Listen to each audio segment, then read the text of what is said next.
Solo.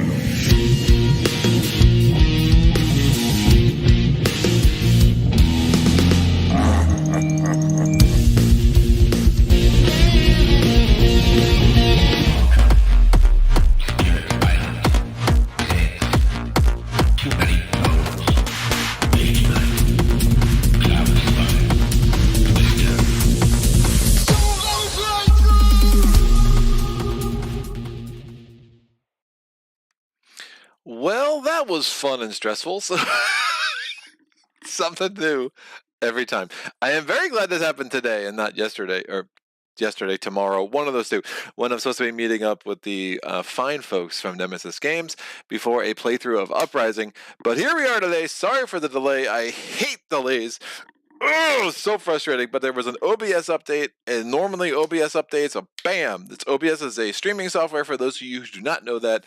Normally it's a bam, no issues at all. But for some reason it was messing with my video device driver encoder. I don't know what any of that means, but I was able to do some Googling. I found a way. I changed the setting, and somehow it works. And hopefully this all sounds great on your end and looks great as well. So from what I can see, this is good. Someone can confirm that. Saget in the chat, making a mess as always. Saget says, you all know what I'm going to say. Yes, Saget, this is a very strange looking version of Mage Knight. Absolutely, we totally hear that. Now look, this is a patron challenge. Yes, this was from Josh, all the way down from down under. And let me kind of move this over here. Yeah, oh, it's prettier this way. Oh, it's so nice. Where Josh is like, you know what? I'm going to give you a patron challenge where I'm going to make you put your money where your mouth is and see if you can make this work with your all-star Zeds team. Can see and hear you, and Josh says it's working. Josh, I don't know what time it is where you are, dude, but thank you for waking up mad early and then waiting a half hour for me to get this thing to work.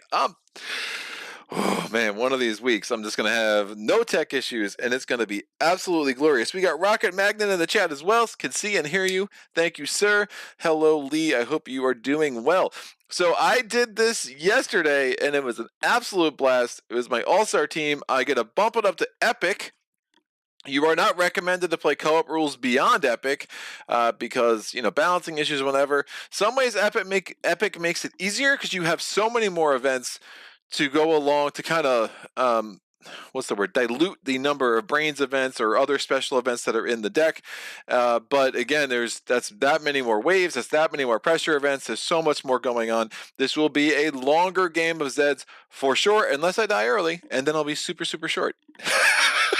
Very, very possible. But man, I had a really rough start. I lost Deputy Schmidt. I lost Sheriff Hunt. Fortunately, I got Rusty Staub through a random hero. And Professor G, I basically had her get the super weapon. Then she went over to the hospitals and she was reducing our infection rate like crazy. And we just spent so many actions on healing and just had just a really, really crazy playthrough. I got 4 rumors.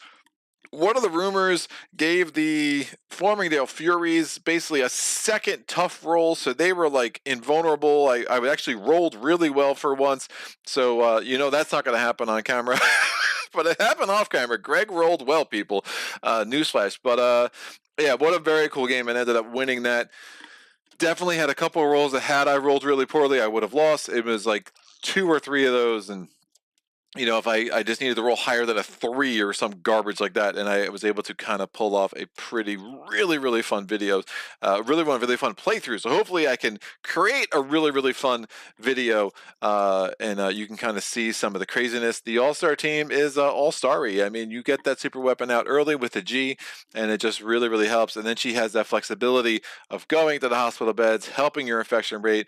You know, if you can get her out into the out yonder, and she can start, getting some infection away and reducing the infection that way, or sorry, getting some chaos off the board and reducing infection that way instead of adding, infection level. A lot of really fun flexibility with her. So I'm going to shuffle up the events. Let's get this deck set. I'm going to need to count to 34 today. Last time I had Zeds, I had a little trouble counting. Hopefully today is not the similar experience. I'm going to get a D8 over here. I'm rolling. I rolled a 2, so this is going to be our final event. I'll put this over here. And now we're going to do the rest of the setup for the Chapter 3 events. We're going to have to get 3... Chapter 3? No, Chapter 4. It's like Chapter 3, just different. So the Chapter 4 events, I'm going to need to get 3 of the regular events. I'm going to throw a couple of cards at me because this is what I get for being 25 minutes late. Josh, it's 4:30. Special effort to tune in. Saja says you were now 5 minutes early. Well. God, dude, it was like I was getting very stressed because I'm like thinking the rest of the week I get Nemesis tomorrow, and like I'm busy Thursday, and I'm gonna have a Mage Night on Friday, which will make Saja happy. I was like, I gotta get this done today, but I can't do it too late. It's gonna be really long and all this stuff. So the nice thing, there are only 3 chapter. There are only 3 special events for Chapter 4 in the game, so I'm just going to basically take all 3 of those. We're going to shuffle that up. So that is the change. When you're not playing on Epic mode, when you're playing on the standard, the long mode, it's only going to be 2 special events on Chapter 4s. But now we're getting all 3. So I'm going to have these cards go here, and now this is 7 cards on the event deck. I'm going to go for Chapter 3 cards now. We're going to get 3 of these 4. I'm going to roll the die. Bam, 1's going to come out of the game. And then we're going to take the regular Chapter 3 events. I'm going to shuffle these up, and we're going to grab 8 of these. So we will have 11 Chapter 3 events total, including the 8 plus the 8 regulars plus the 3 specials. Mage Night Fridays are good Fridays. Yes, buddy. I'm going to go another attempt at the Volcaire's quest on Legendary. Hopefully learn from my lessons from last time when I just was way too slow with Wolfhawk in the 2nd and 3rd rounds, which just put me in a really bad position late. So it was everything felt good, but you just gotta almost in some ways pay no attention to where Volcaire is and just know that the math's gonna work out, that he's gonna start moving. And I, forgot that lesson and ended up in a bad way. Now, had the deck cooperated a little bit more near the end, I would have had a very interesting shot, but I put myself in a bad spot. So that's on me. So we're going to get 8 of these events, by the way, as I keep yammering. And I'm going to shuffle these events in with these 3. I did, if anyone's looking for an interesting fan-made scenario, Volcaire's Banishment, I think it was Tom Willinger, who was a former patron of mine, who recommended it to me. What an awesome, awesome scenario. You have to play with 3 mages. My friend Tony and I basically played with 2 mages, and then, 1 each, and then we would basically jointly control a 3rd mage. You have to go against all 4 cities and Volcaire's camp. You start with an extra advanced action. We beat it on our 5th attempt, I think. It's super hard. And that was a lot of fun. We got together over Labor Day weekend and tried it twice and pulled it off finally. There was another one of our friends who was there who was interested, so we actually had him join us, and he mostly controlled the 3rd mage, but it was like jumping into the deep end. And we're like, dude, like we're gonna alpha game you a little bit because like this is really, really hard. But he seemed to have a good time and was just fascinated by what Tony and I spent a lot of our time doing. So anyway, I'm gonna take these 11 events, and I'm going to take 2 cards off the bottom, and we're going to put the National Guard card there. So that is going to be 9 cards. That's going to be the 10th card from the bottom. So there's 9 cards below it. So you have the ending event, these 6 events for Chapter 4, and then these 2, and then the National Guard. So there's going to be 9 Chapter 3 cards on top of that. We're going to get the Chapter 2 cards. I'm going to having a hard time. I'm still like all messed up after this tech experience. I'm like, oh my gosh, why won't it work? I'm going to roll that die. 1, that comes out. I'm going to add 8 Chapter 2 events to this.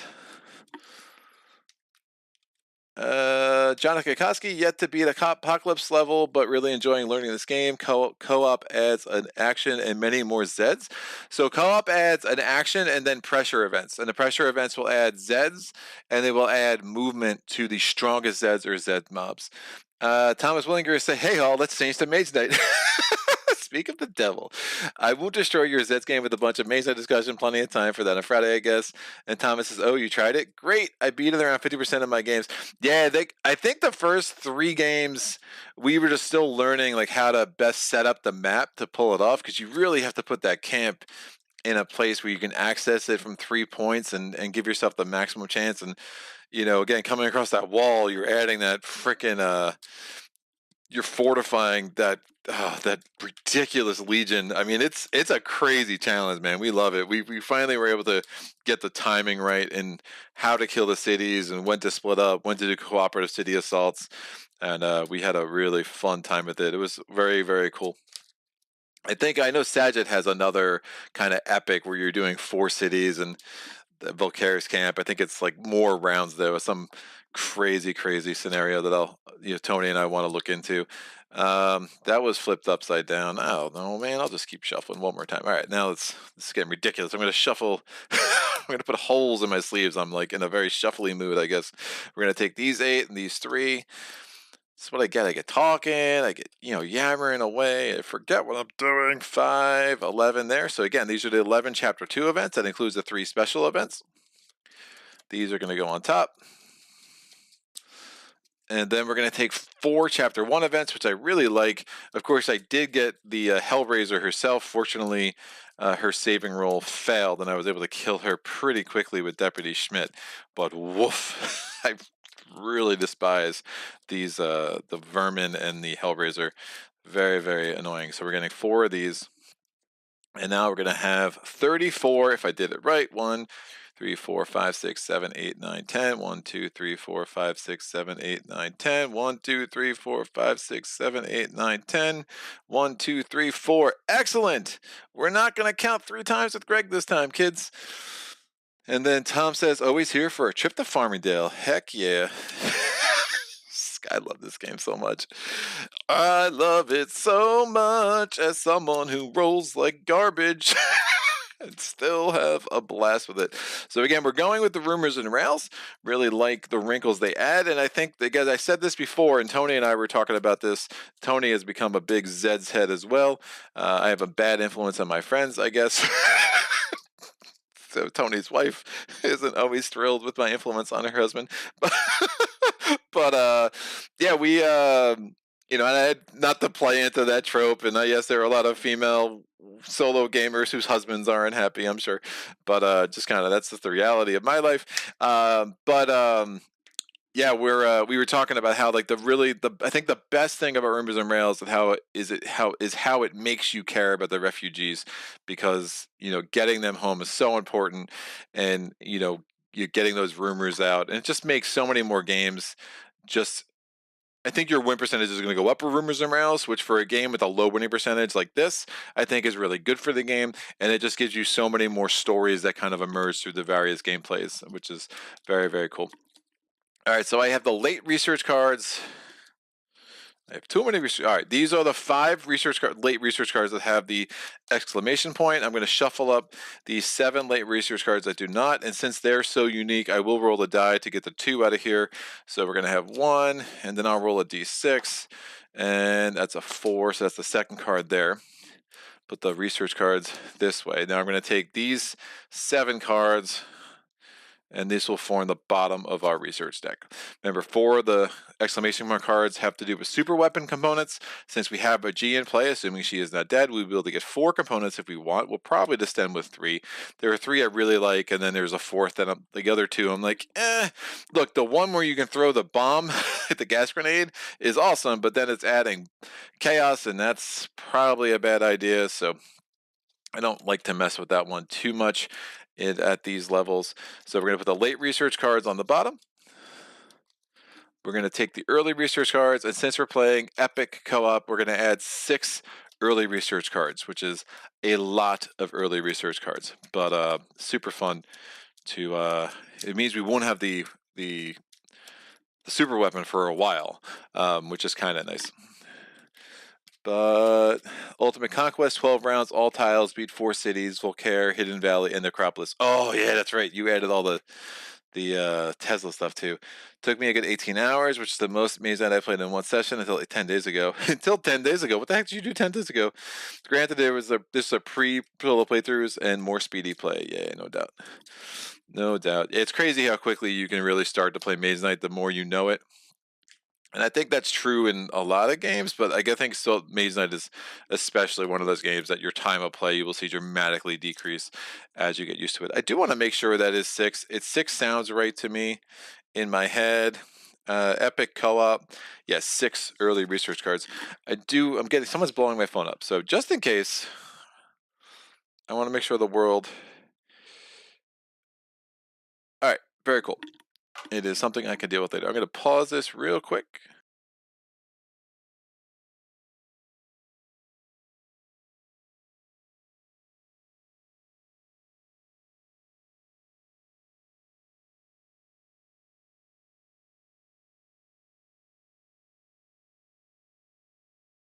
All right, we're back. And Jester's here as well. Hello, Jester. How are you? Says Herman can't watch this live. He's out of town, but we'll check it out once he gets back later tonight. Thank you for looking into that. That was that was a blast to have Herman. And I still can't believe that I missed the fact that all these dudes are named after old Mets. Like, I was like, yeah, Piazza, and a few kind of, I was like, oh, there's a baseball, he must be a baseball fan, but it's like literally every single one is named after a former Met, and that's like super crazy.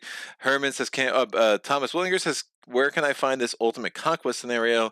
I will leave that question for Saget. I'm assuming it is on BGG. Yep, Saget, it was up on BGG. All right, everything's set. I don't need to roll. No, not everything's set. Almost everything's set. I don't need to roll for heroes because, Josh is the man. So what I need to do is roll for the placement of our starting civilians. I'll roll for the special forces first. Whoever I roll, I'm going to place in town center basement. 1, 2, 3. So this guy goes in the security post. I'm now going to roll for civilians. First placement will be in Beauville. Then I'll move around the board that way. I rolled a 6, so we get a strength 3 person there. Now I just need a D6 all the way out. Oh, that's nice. We got the strength 4 person there, so we have at least that one in play. Setting up on the forest track, so 4 is a strength level 2. Setting up on the mount track, 3 is a strength 2. Please let me get the strength 3 person. I rolled a 6. There we go. And now there's only strength 2 left, so one of these suckers is going to join the mess in the middle. And now this level 2 is just going to come out of the game. I'm going to have to put a regular Zeds at the start space of all 5 tracks. Little reminders about rumors and rails. So we have the one train that can go all the way from the start space of the suburbs track to the start space of the mountain track. Obviously, you'll stop along the way. You won't want to go to the start spaces. Actually, I don't even think it can go to the start space, even if you wanted to. But it can basically go to 6th Street. So it should be 6th Street to Trail 6. And the other one can go from the Route 6 on the forest track to Interstate 6 on the highway track. You will also have different places you can stop. If a train stops at Farmingdale University, it is -4 on the infection level. If it stops at Lucky Strike Mine, you will get +2 ammo. If it stops at the nuclear plant, we will get +2 actions. And if it stops at the farm space, it is +3 food. Now that only counts if it's going outbound. The trains have an arrow indicating whether it's going toward or away from town center. The yellow side is away from town center, and so it's only outbound. You can spend an action or a 4R activation to flip the train back, and then that would be coming inbound. During combat, you will have a terrain enhancement of 1. That's a mobile terrain enhancement, and that is cumulative with any other terrain enhancements that might be in play. Again, normally you have to choose a terrain enhancement. So if you had a barricade and a thing on the bridge, if you had a barricade on the bridge and there's a natural terrain shift there, you have to choose what you want. Obviously, you would choose a barricade. However, this can be cumulative, but like anything, so if you have like the highway night assault or the forest night assault, that negates all terrain enhancements. That would include any terrain enhancement that you might get from the train.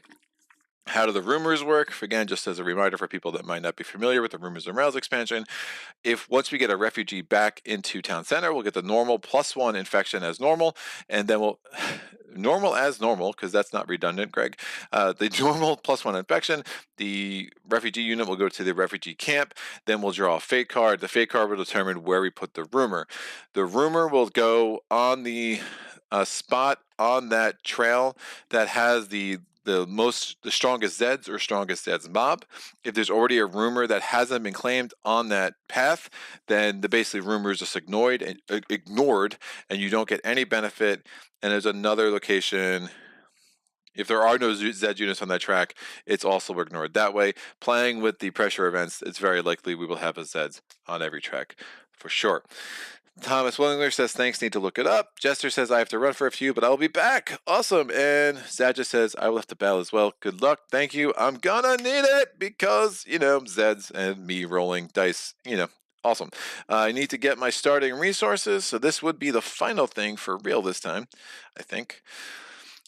He says, and then he's going to look and realize he forgot to do something else. I roll the dice. Oh, just 4 supplies, but we do get 5 ammo. So a 3 and a 1, so you add that up. That's 4, that's your starting supplies, and then you subtract the lowest die from 6, and that's your starting ammo. So obviously you're going to need some more supplies soon. That farm space is looking mighty fine. Let's do this. First card of 34, the event deck. Here we go. We have Panic is Self-Preservation. Raiders, Rangers, Refugees, and Rescuers. We have 4R Dos. That's 2 in Spanish. Yes, I'm bilingual. We're going to have to put someone up in the farm space. That's a pretty nasty Zeds. That's an 8er.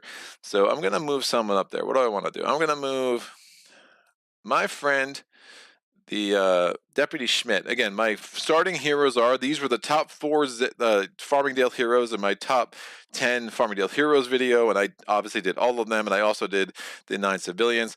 So we have Professor G, we have Deputy Schmidt, we have Sheriff Hunt, and we have Colonel Kingman. Additionally, my heroes is Farmingdale Furies. Again, normally I randomize everything. In this case, Josh did the randomizing for me based on, again, me and my arrogance thinking that I can say who the top 4 heroes are. So we're going to use 1 4-hour activation to activate this train. It's going to take Deputy Schmidt up to the farm. You can have 2 heroes on the train. Or 2, it's up to 2 player units total, I think. When it moves. Nope, that's the wrong side, Greg. Movement. Trains are stack free, can transport up to 2 unmounted player units for free, or 1 refugees unit. That's excellent. So we're going to move Deputy Schmidt up there. Since the train got to the farm space, that's going to give us plus 3 supplies. And then I'm going to move this train with... What do I want to do? I'm going to take... do I want Kingman up there? No, I don't want Kingman up there. That's Crazy Town. That is Crazy Town. Do I want Deputy Schmidt up there? That's a 7. Woof. Yeah, we'll do this. I'll take Sheriff Hunt up here to the Lucky Strike Mine, and since we did that, again, we had 2 4-hour activations. I used them both. We're going to get 2 ammo. So 7 and 7 is a much better way to start the game with these resources. We're going to roll the dice for the infection. Nope, we're at a 0. Even I can't roll a 0 with 2 dice. We're going to eat 1, so now we go down to 6. We're going to go to the Zeds phase. We're activating all tracks, which is bananas. So this guy moves, this guy moves, this guy moves, this guy moves, and this guy moves. He moves into the Chromotechnics lab. That is a namespace that becomes Zeds controlled. We have 11 chaos markers left. We go to the action phase. Actions, we're going to get 2 player actions. In the beginning of this phase, we're going to do a Zeds pressure event. It's a placement event because it has this square and not like the Z, like the moving Z symbol. So we're going to place twice because I have 3 player actions. So you take the number of player actions you have, subtract 1. That's how many times you're going to activate that. So what is the placement event? Well, we're going to put a new Zeds unit at the start space of the track with the fewest Zeds units. They all have 1 Zeds unit, so I'm going to choose the tunnel track for starters. And now I got to choose a second track. I will choose the mountain track. Because I have Sheriff Hunt up there, and I think he's itching to do some gunfire attacks. You know what? Let me switch these 2 just as the way. I like this. This is better. I can go either way with it. Trying to think how much I'm going to want ammo. I'm going to want supplies early, so I'll keep it the way I was. All right, so we activated everything. We did the pressure event at the beginning of the action phase. During this phase, all move actions toward town center by units adjacent to said units are free. Well, that's not exactly very helpful because everything is defined. They will not move, and I have no heroes adjacent to any said units.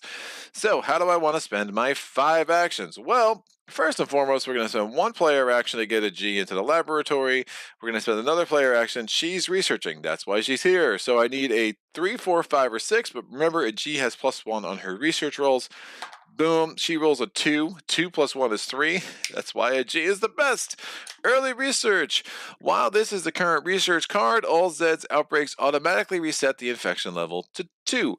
Next research level is going to be 4, 5, or 6. The flavor text says some homeopathic treatments seem to have an effect in that some people do not fully turn into a Zed, but slowly half turn into one. It has slowed down outbreaks locally, but some distrust the newly half turned more than they fear the turned.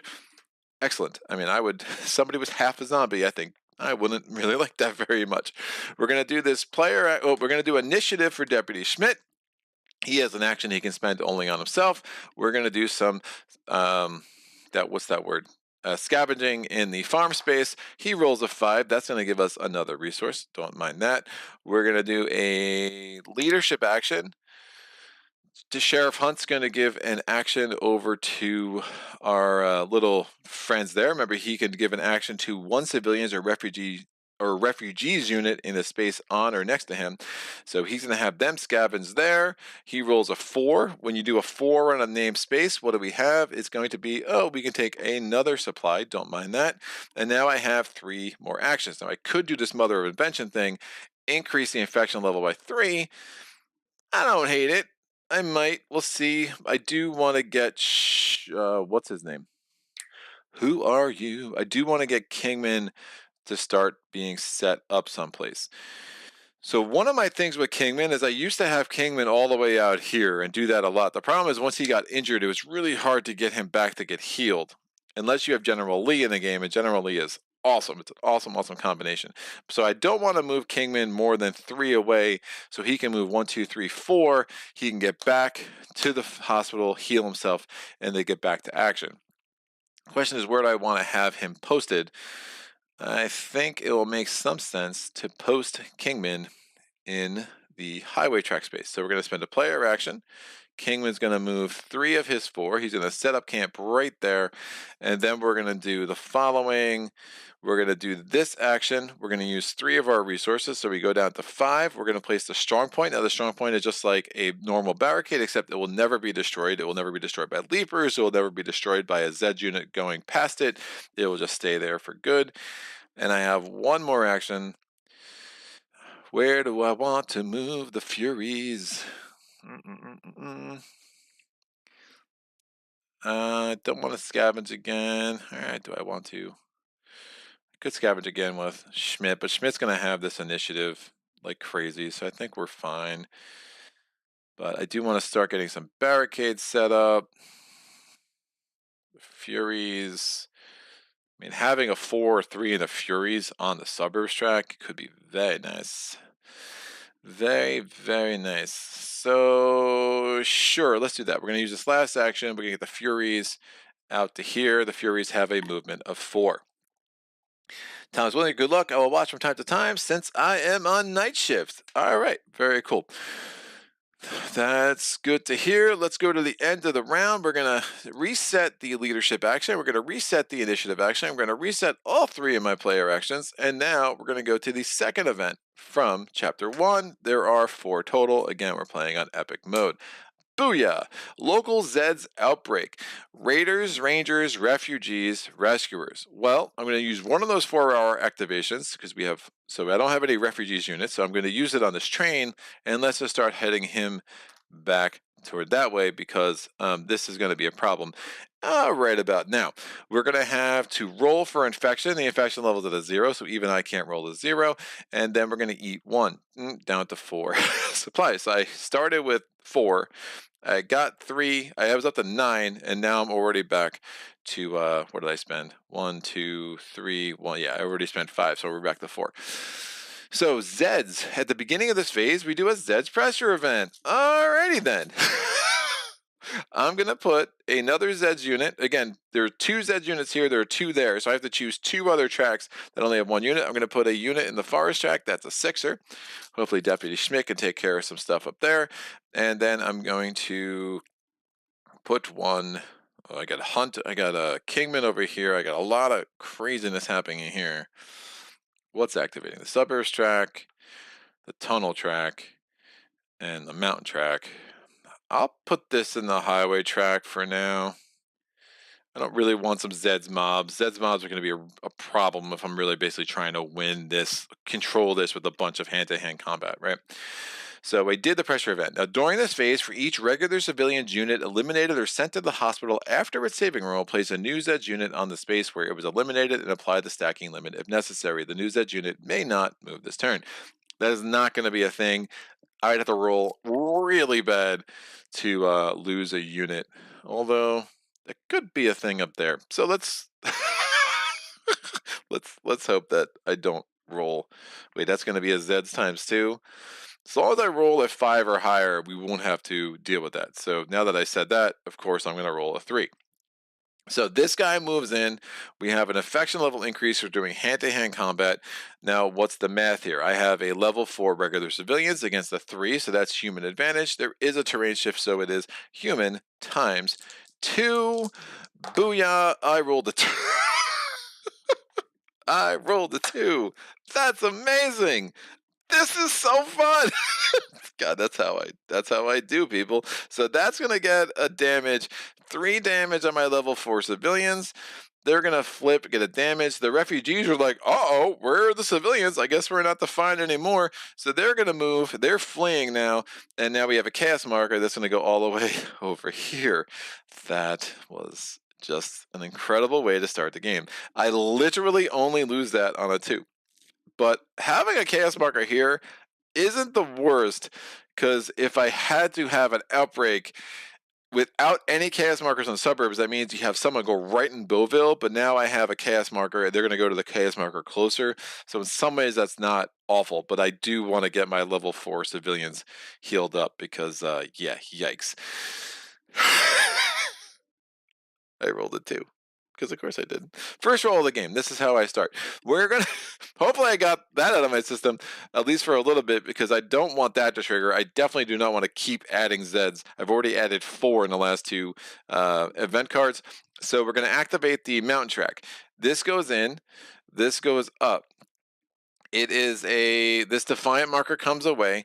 It's Zeds times 3. It becomes Zeds times 2 because of the terrain shift. We're rolling these dice. I'm gonna lose. I just don't want to die. I rolled an 8. Oh, that's better. So we get 1 damage on the level 7. We still lost, though, 2 damage on this unit. It backs up. The refugees are like, oh no, what's happening? Because that's how they talk again, and they're going to move up here and start fleeing. We get a chaos marker on Lefty's Pass, and then this unit is going to start joining the fun.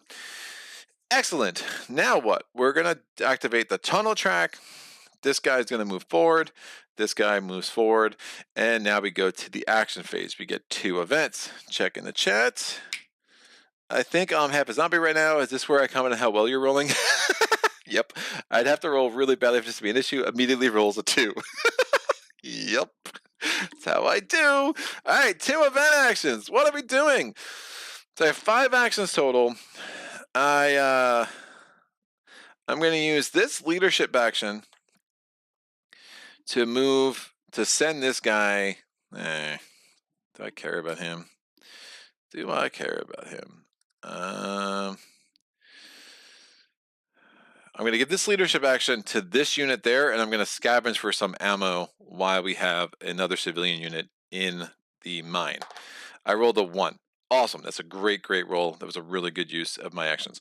I'm going to spend a player action and an ammo to do a gunfire attack of a 5 on the level 7 Zeds unit in Lefty's Pass. We rolled a 6. That's 2 damage. That's going to flip this guy. It goes from a 7 down to a 4, which is way more manageable. I am now... Do I gamble? I'm going to have a 4-hour activation. I think I do. I'm going to spend, when a refugees unit boards a plane, you need to spend 2 actions for that to happen. I will absolutely do that. I'm going to do this initiative action over here with Deputy Schmidt. He's going to try to scavenge in the farm. Rolls a 3. Just absolutely killing it, guys. Fantastic. I am now going to do some research. I'm going to spend one action. I need a 3, 4, 5, or 6. I rolled a 2. I'm going to spend another action. I need a 3, 4, 5, or 6. I rolled a 2. Woof. I'm going to do Mother of Invention, increase this up to 5, and I'm going to do another research action, and I rolled a 3.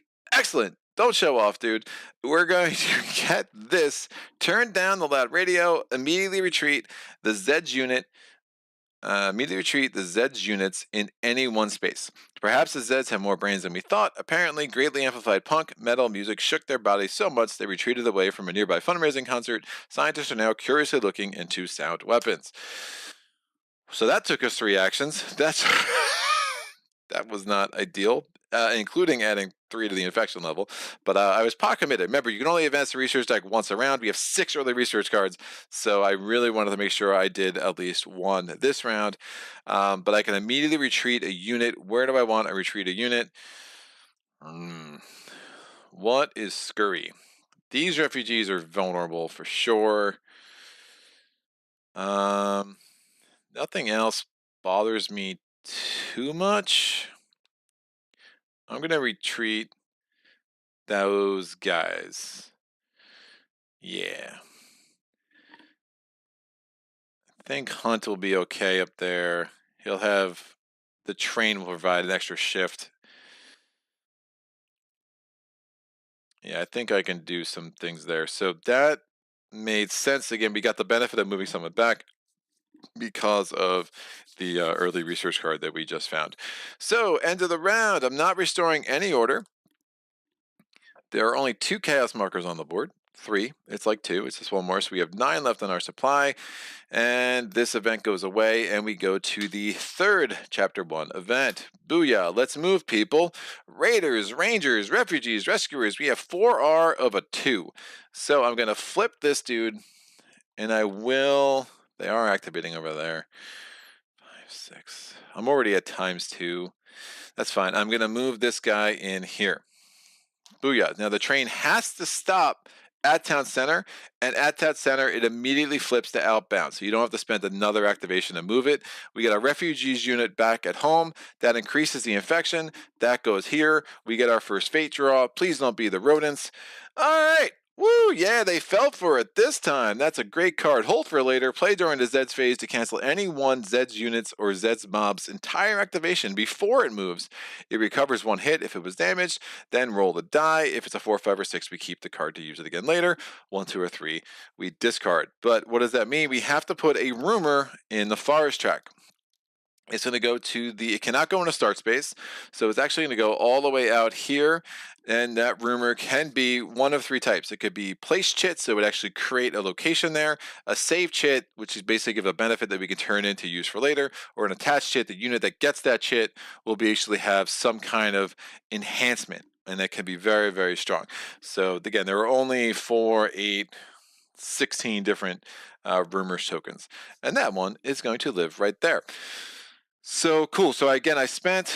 Oh, did I want to... Let me not flip this dude. That's probably unnecessary. What I will do is I will move this refugee unit 1 more closer to home, because we're going to have to get him home without the benefit of a train, it seems.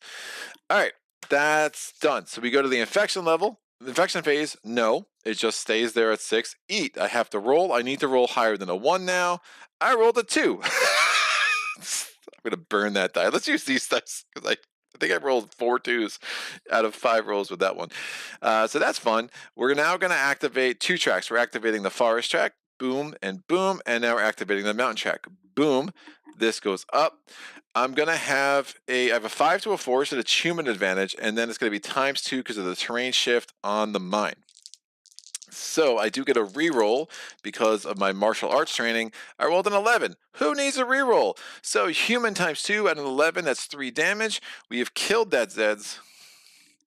And then don't even need to try to do a tough roll to, avoid any damage. And now this guy is going to move into Lefty's Pass. That's it.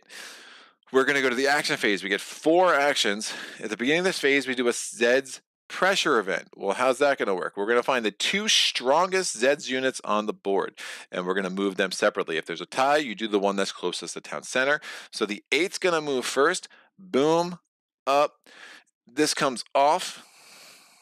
It's going to be a Zeds times 3 becomes Zeds times 2. Rolling the dice, that's an 8. Zeds times 2, an 8. So 1 damage to them, 2 damage to me. The refugees get scurred, and they're going to flip and come back to here as well. We're going to put a chaos marker here. So the 8 activated. What's the next strongest unit? Is it a 7? Woof. That I don't like too much. Be an equal to.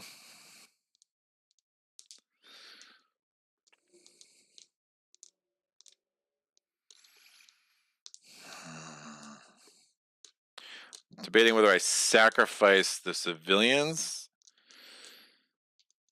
instead of risking it with Sheriff Hunt.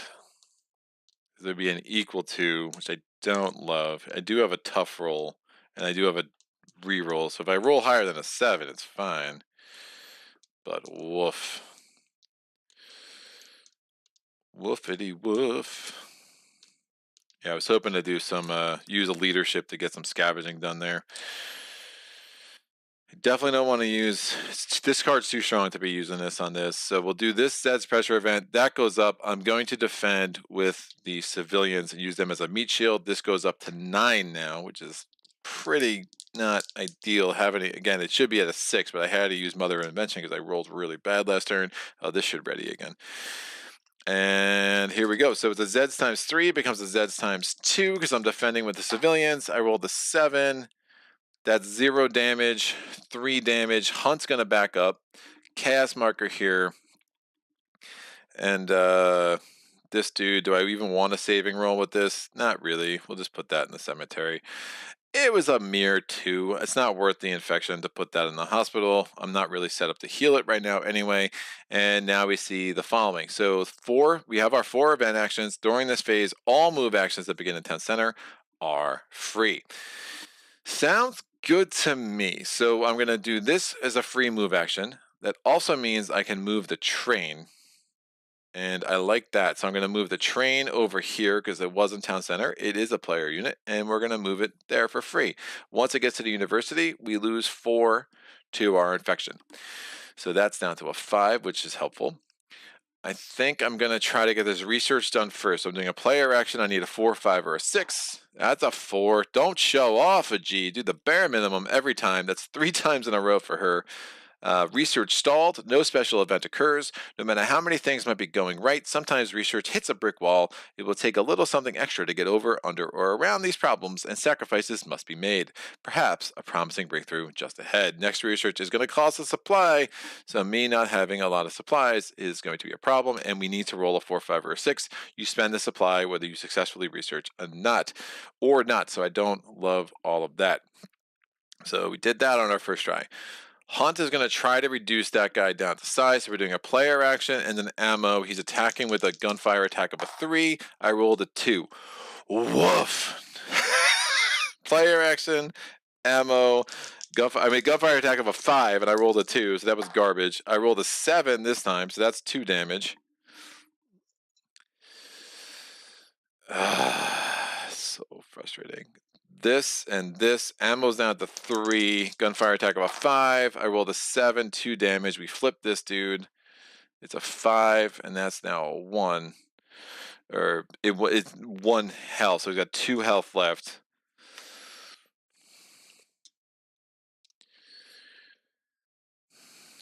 Hunt's going to move here into the campground, and then Hunt's going to use leadership to give a build action to that guy. So we have a barricade here. We're down to 2 just very resource poor already because I've been rolling really well. We haven't even set up our mine yet with with Kingman. That's not good. That guy's an 8. We're using initiative and a gunfire attack of a 4. I would like to roll a 7 or higher, or I could roll a 3 for 0 damage. Whoo! I'm rolling good. I'm rolling really good. 1, 1. Gunfire attack of a 4. That's a 5 for 1 damage. I really want to flip this dude.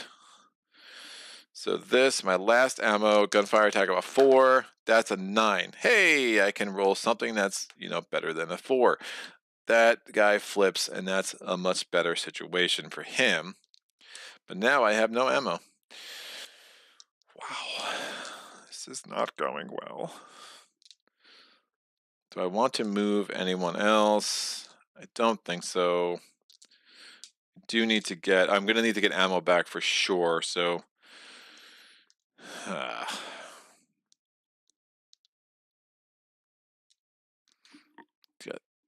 2 health left, so I'm going to have to get back to the mine at some point. I do need to set up Kingman's mine. I've been very aggressive in my use of resources. I know it's not ideal, and I haven't gotten any of the event cards that give me extra resources to start, so I could try to get the train back up in there.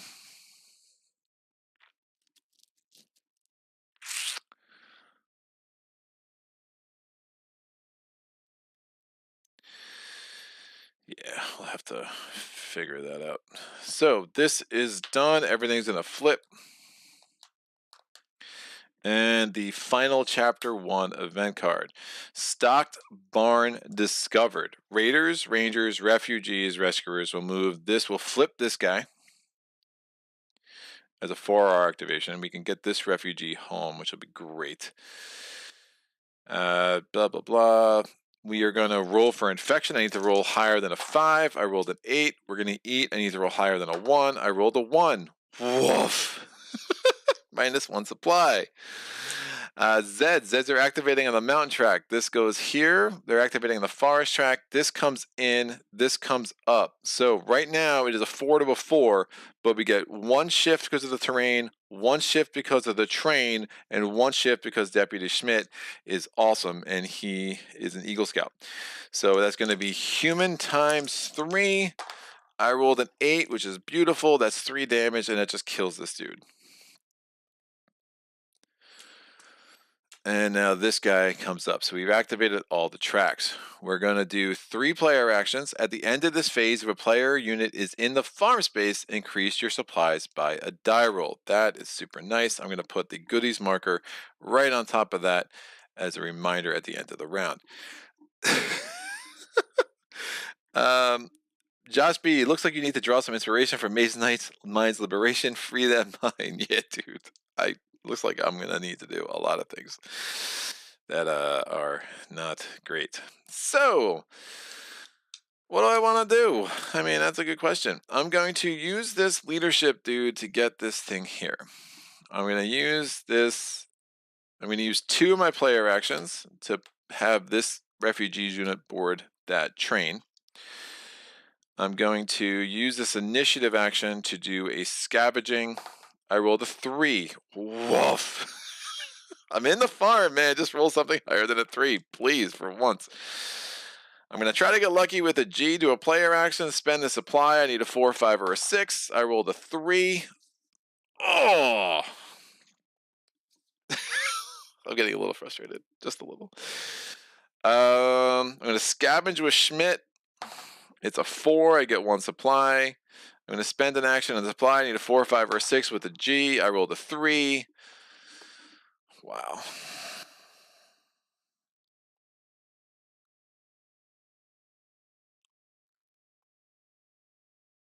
I'm going to scavenge with Schmidt. I rolled a 2. Nothing. This is fantastic. All right. Well, hopefully I'll roll something higher than a 2. I'm going to increase my supplies by the die roll. I rolled a 6. There you go. So there's 6 supplies. That will help. That comes off. And done. Everything's flipped. We go to chapter 2. What is it? It is not a special event. So we have 7 special events left, and we have 7 regular events and 3 special events left in the deck. Raiders, Rangers, Refugees, Rescuers. We're going to do this. This guy comes to town center. This flips. This gets up. This goes in. Fate card draw. Booyah. Highway is going to get a rumor. So had I picked Forest again, that would have been super bad, but we get a rumor all the way down here by this guy. So this is throw something at them, play when your unit is attacked in hand-to-hand combat. Before conducting a hand-to-hand combat, make a 2 strength gunfire attack. That is very rarely useful, but every once in a while, it is exactly what you need. We're doing the infection phase. Need higher than a 7. I rolled a 9. Eat down to 5 supplies. Activating on the mountain track. That would be human advantage.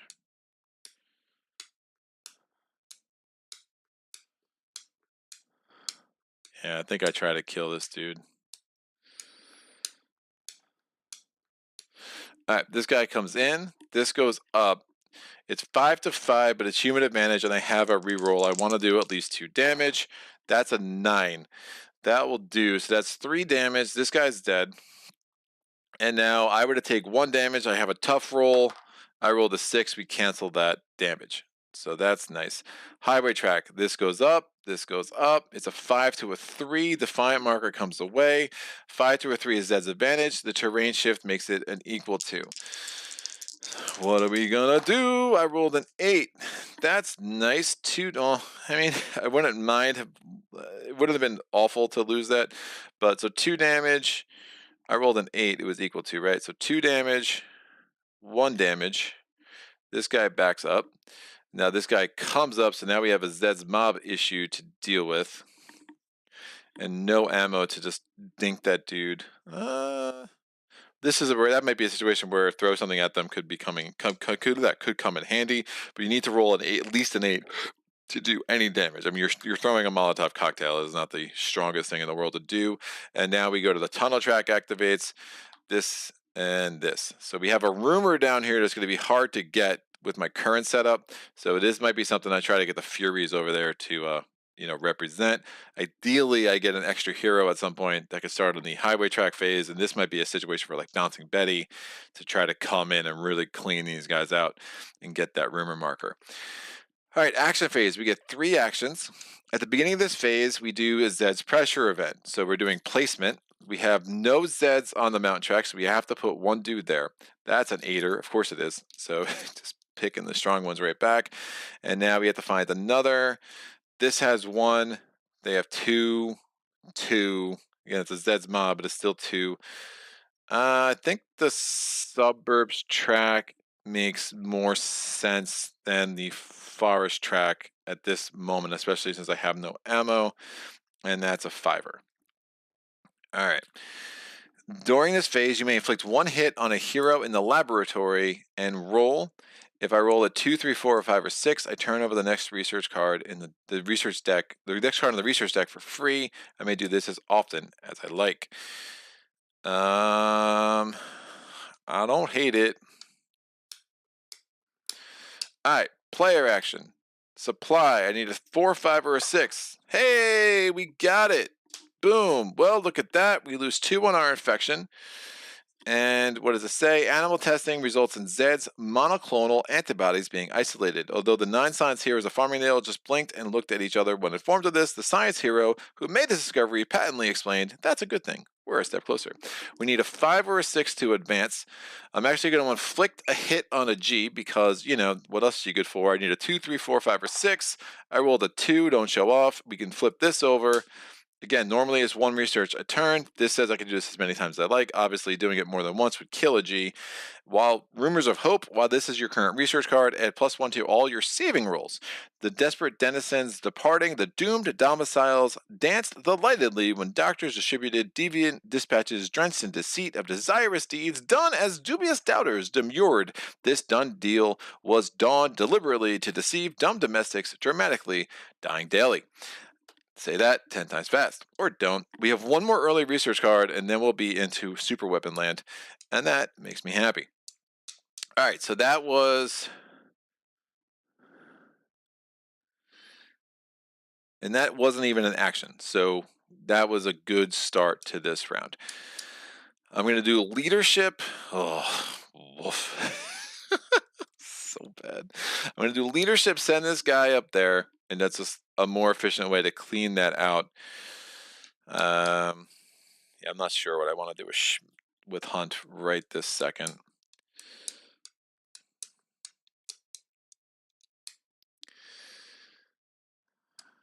This guy's still outbound. I need to get him back to facing inbound at some point. 5 initiative. We're going to scavenge in the farm. That's a 6. Don't mind that. There's 2 resources. So I've used my extra events. I have 5 events left. I don't have any ammo. Woof.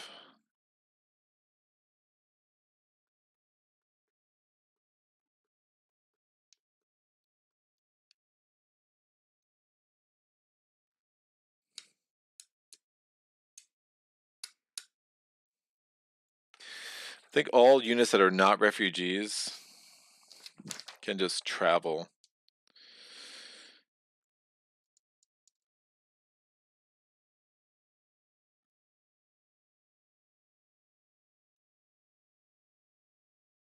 Oh, I think I've been costing myself actions. Moving a refugees unit costs 1 additional action just to board the train, but I don't have to. I was spending 2 to board. That was unnecessary. Where did I do that? I think I did it 1 in the farm space, and I did it once in the lucky strike space. I'm gonna just do a scavenging action in both. I think that's fair, considering. So yeah, 1 extra scavenge in the farm, that's 2, and then 1 extra scavenge in the lucky strike mine, that's a 4. That's an ammo.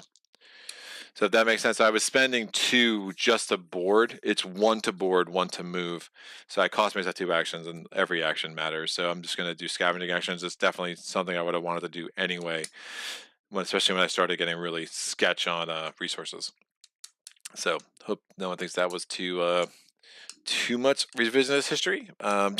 Getting my actions back that were rightfully mine. All right, I'm going to, since I have that ammo now, since I realized I was costing myself an extra action, I'm going to spend an ammo and 2 supplies to get the mine out. So that the minefield. So that's going to make Colonel Kingman super strong there. But now I'm back to 0 bullets. Now, remember, that was from a previous turn. I would not have been able to do a scavenging action there this turn because it is a chaos marker. So basically, any of my player units cannot do any actions while there's a chaos marker. So I'm really clear that was from a previous turn where I just realized I was costing myself an extra action.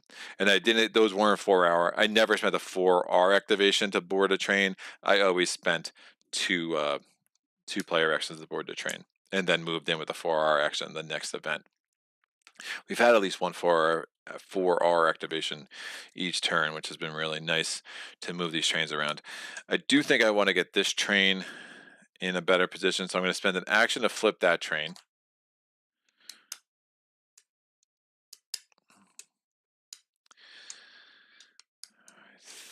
I think I moved the Furies up into East Iric. Nah, I kind of like a chaos marker there. Yeah, the Furies are committed to the suburbs for now, man. So we're going to spend a player action to get them here.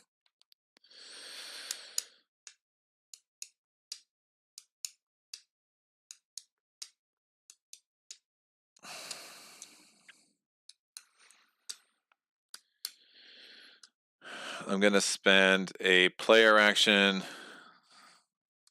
Does a G want to heal herself? Nah. She's just going to be injured all game. Just how she rolls, people. We're going to spend a player action to back this dude up. We're going to spend another player action and 2 supplies to get a barricade there. So we have 3 barricades on the board. Well, 1 is a strong point, so really just 2 barricades on the board. And I have 1 more action. I don't want to do Mother Invention. My last action. Yeah, I can't get Hunt into the Lucky Strike. I could just put him there. He's gonna probably want to kill this dude. Remember, if you're gonna board a train, you have to do it where you have to do it. You have to board it. You have to move the train its entire movement. So I can't like have the train pick me up on the way. I could move Schmidt into St. Thomas. There's some event cards that make that really bad, but I want to kill this dude and eventually get that rumor for sure. Or I can just move Hunt in there. I'm going to want him there anyway. I'll move Hunt, get him into the Lucky Strike mine with the civilian unit that he sent there earlier. Wait a second. I cheated with civilian unit. I moved the civilians 3. They only have a move of 2. They were there. Yeah, civilians only have a move of 2, so I actually moved them one too many times anyway, so I'll move them back. We'll get Hunt in there, he'll restore order, and then we're adjacent to our little civilians again anyway, which is good. All right. Josh B says, always a lot of things to do in this game, never enough access time or worthwhile dice rolls for it. Jester says, you know that Herman's next game is Plum Island Horror and on the P500 on GMT Games. Oh, nice. And GC Crump says, thank you for playing this great game. You are welcome. Thankfully, I've caught all my rules mistakes so far, I think, except for the ones I didn't catch, and they don't matter. Clearly. All right, we're going to flip all these over. I want another hero, guys. I mean, these are my all-star team, but woof. It's like I could definitely use some more assistance. But you do already see how these extra actions, I mean, I've been really poor on resources, but imagine how much worse it would be without, well, 1, without rumors and rails, and 2, without these extra actions, initiative, and leadership. So that is the, why is this a chapter 3 card? Well, that's a question. Let me see if this is chapter 2. Nope, that's 2. I accidentally had a level 3 card in with the level 2s. I am not redoing that.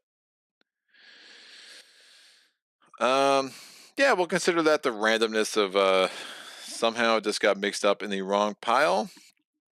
So, you know, sort people, sort better. So that was a chapter 3 card. I'm going to take just a random chapter 2 from here to make sure that my discard pile has the right number of cards. And we'll just pretend like I did that. So, sorry about that. That was a chapter 3 card. And now we go to an actual chapter 2 card. So Airborne Contagion Rumors. We have Raiders, Rangers, Refugees, and Rescuers. If I was playing on my own, I might fix it up, but I don't want to spend the time on video to like redo that. I mean, obviously it activated some tracks, it did a bunch of stuff, it obviously helped with research, but it wasn't like the last research card was all that, you know, tough. It didn't cost the supply. So, and now I have a damage on the G. You know, it just is what it is. I mean, I could add a chapter 2 into chapter 3, but that seems not worth it either. We'll just kind of keep going the way it is. All right, Raiders, Ragers, Refugees, Rescuers. We're going to move the train back. Nope, we'll get the refugee back. We'll just kind of, I got to get them back home. Oh, in the upkeep, this would have come off and restored order, so infection level goes up. And yes, so we're gonna go to infection. No, eat 2. Wolf down to 2 resources. That's crazy. And we're now going to do activation. We're activating all Zeds tracks. This goes up. This goes up. This goes up. Up. And the Zeds mob comes in here. That goes up. It's an 8 to a 3. That's Zeds times 2. It becomes Zeds advantage. I'm going to throw something at them because why not? So I do a gunfire attack of a 2 based on this fate card. And hopefully I roll at least an 8 or a 9. I rolled a 5. So the Molotov cocktail was ineffective. And now we're going to do, I already put the infection up for sure. So now we're going to do this hand-to-hand combat. It is at Zeds advantage. Again, it would have been Zeds times 2 because the math of an 8 to a 3, and hopefully I roll at least an 8. 7. Well, you know, 1 damage to this dude. He flips, and this can come off. 2 damage to me, and then the refugees unit's like, I'm going to get out of here now. That gets a chaos marker, so that's the first chaos marker on the highway track. So we've activated 4 of the 5 tracks. Now we have to activate the tunnel track. So we have a catacombs roll for this guy. It's a 1. He moves normally. That puts a chaos marker on Dr. Matusa's office. And then this guy jumps into the catacombs. And that is the ends of the Zeds activations. We get 1 event action. At the beginning of this phase, we do a Zeds pressure event where we add 2 Zeds. We're going to add a Zeds. Man, I have 1 Zeds in the mountain track and 1 Zeds in the forest track, so I don't think we have a choice. So mountain track first is 6, and then the forest track gets another 1, which is going to make it harder to get that rumor, which makes me a little sad. And that's a 7. Of course it is. No above ground move actions are allowed this phase. Fear of a wind blown contagion threat freezes movement. Well, that's fun. Wow. Interesting. So leadership is useless because my civilians unit is not in the namespace. And I only have 4 actions anyway. I have not much to do. A G's gonna try to research. I need a 3, 4, 5, or 6. I rolled a 1. A G's gonna try to research again. There's a 6. Early research. Boom. We heard you were dead. You may immediately retrieve 1 unit from the cemetery and place it in the town center, having only 1 hit remaining. Well, these civilians are back. They have 1 hit remaining. Kind of useless, but whatever. Bad news and rumors of bad nights swept among the gossip groups of Farmingdale with amazing velocity. With amazing velocity. Reading is tough sometimes. Any loved one unaccounted for was rumored to be eaten or worse, but occasionally those among the lost would eventually turn up and worse for wear, but very much still alive. So that makes me happy. So glad to have those dudes, I guess. Strength 1 with 1 hit on them. Left.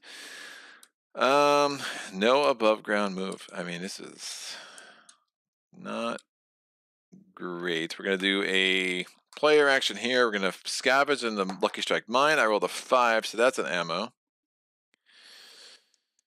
I'm going to use leadership and spend the ammo to a gunfire attack of a 4 against that Zeds unit. They really transfer ammo very well amongst themselves.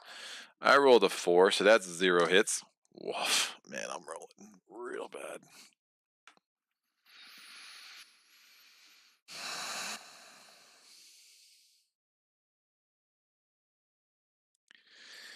And I'll just spend the last action to scavenge in the mine again, I guess. Not really much else I can do.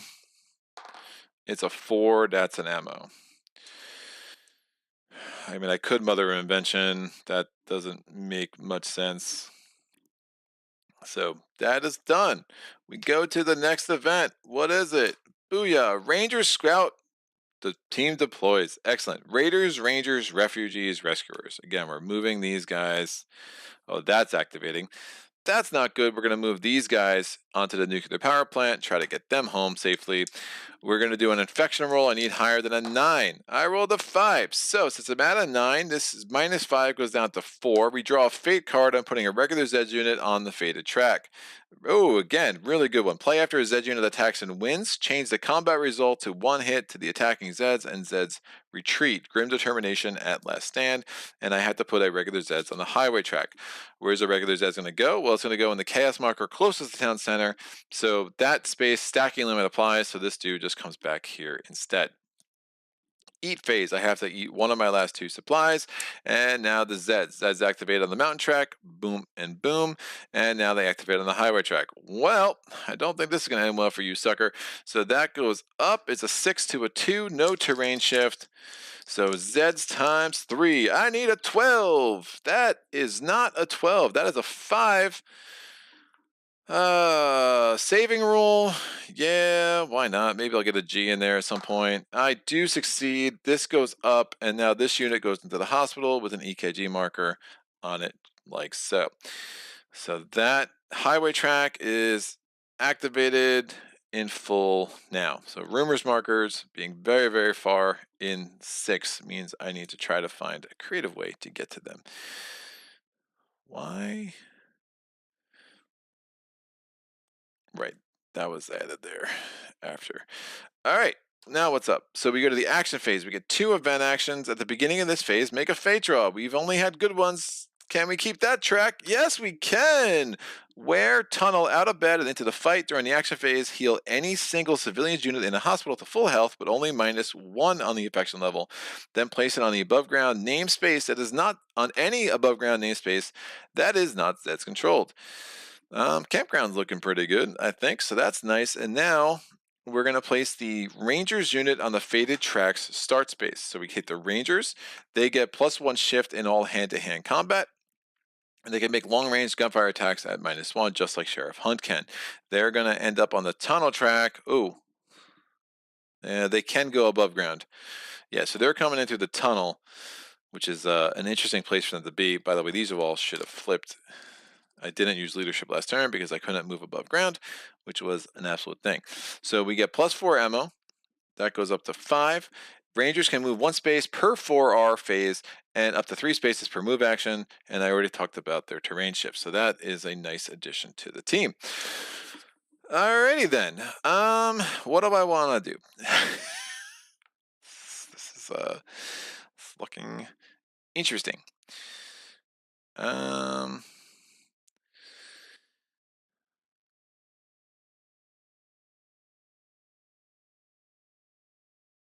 Did I do? I don't think I did the 4. Well, I must have. Right, I moved those guys. Yeah, because they were going to get eaten if I didn't. Excellent, Greg. Way to be on top of things. I am going to try to cut this guy down to size before he kills Sheriff Hunt, and that's going to make me sad. So, first of all, we're going to do this leadership and get these guys in here. Nice little meat shield. We're going to spend a player action and an ammo doing a gunfire attack of a 5. There's a good roll. That's a 10. These guys flip.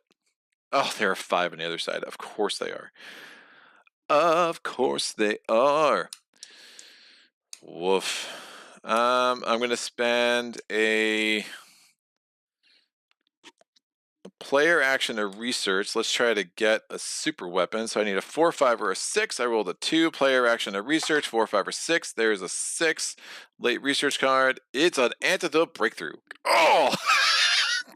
That is not the thing of dreams, kids. All right, if the final component is not in the lab, place the final component marker in the lab. So this is the final component marker. We're going to put that over in the lab.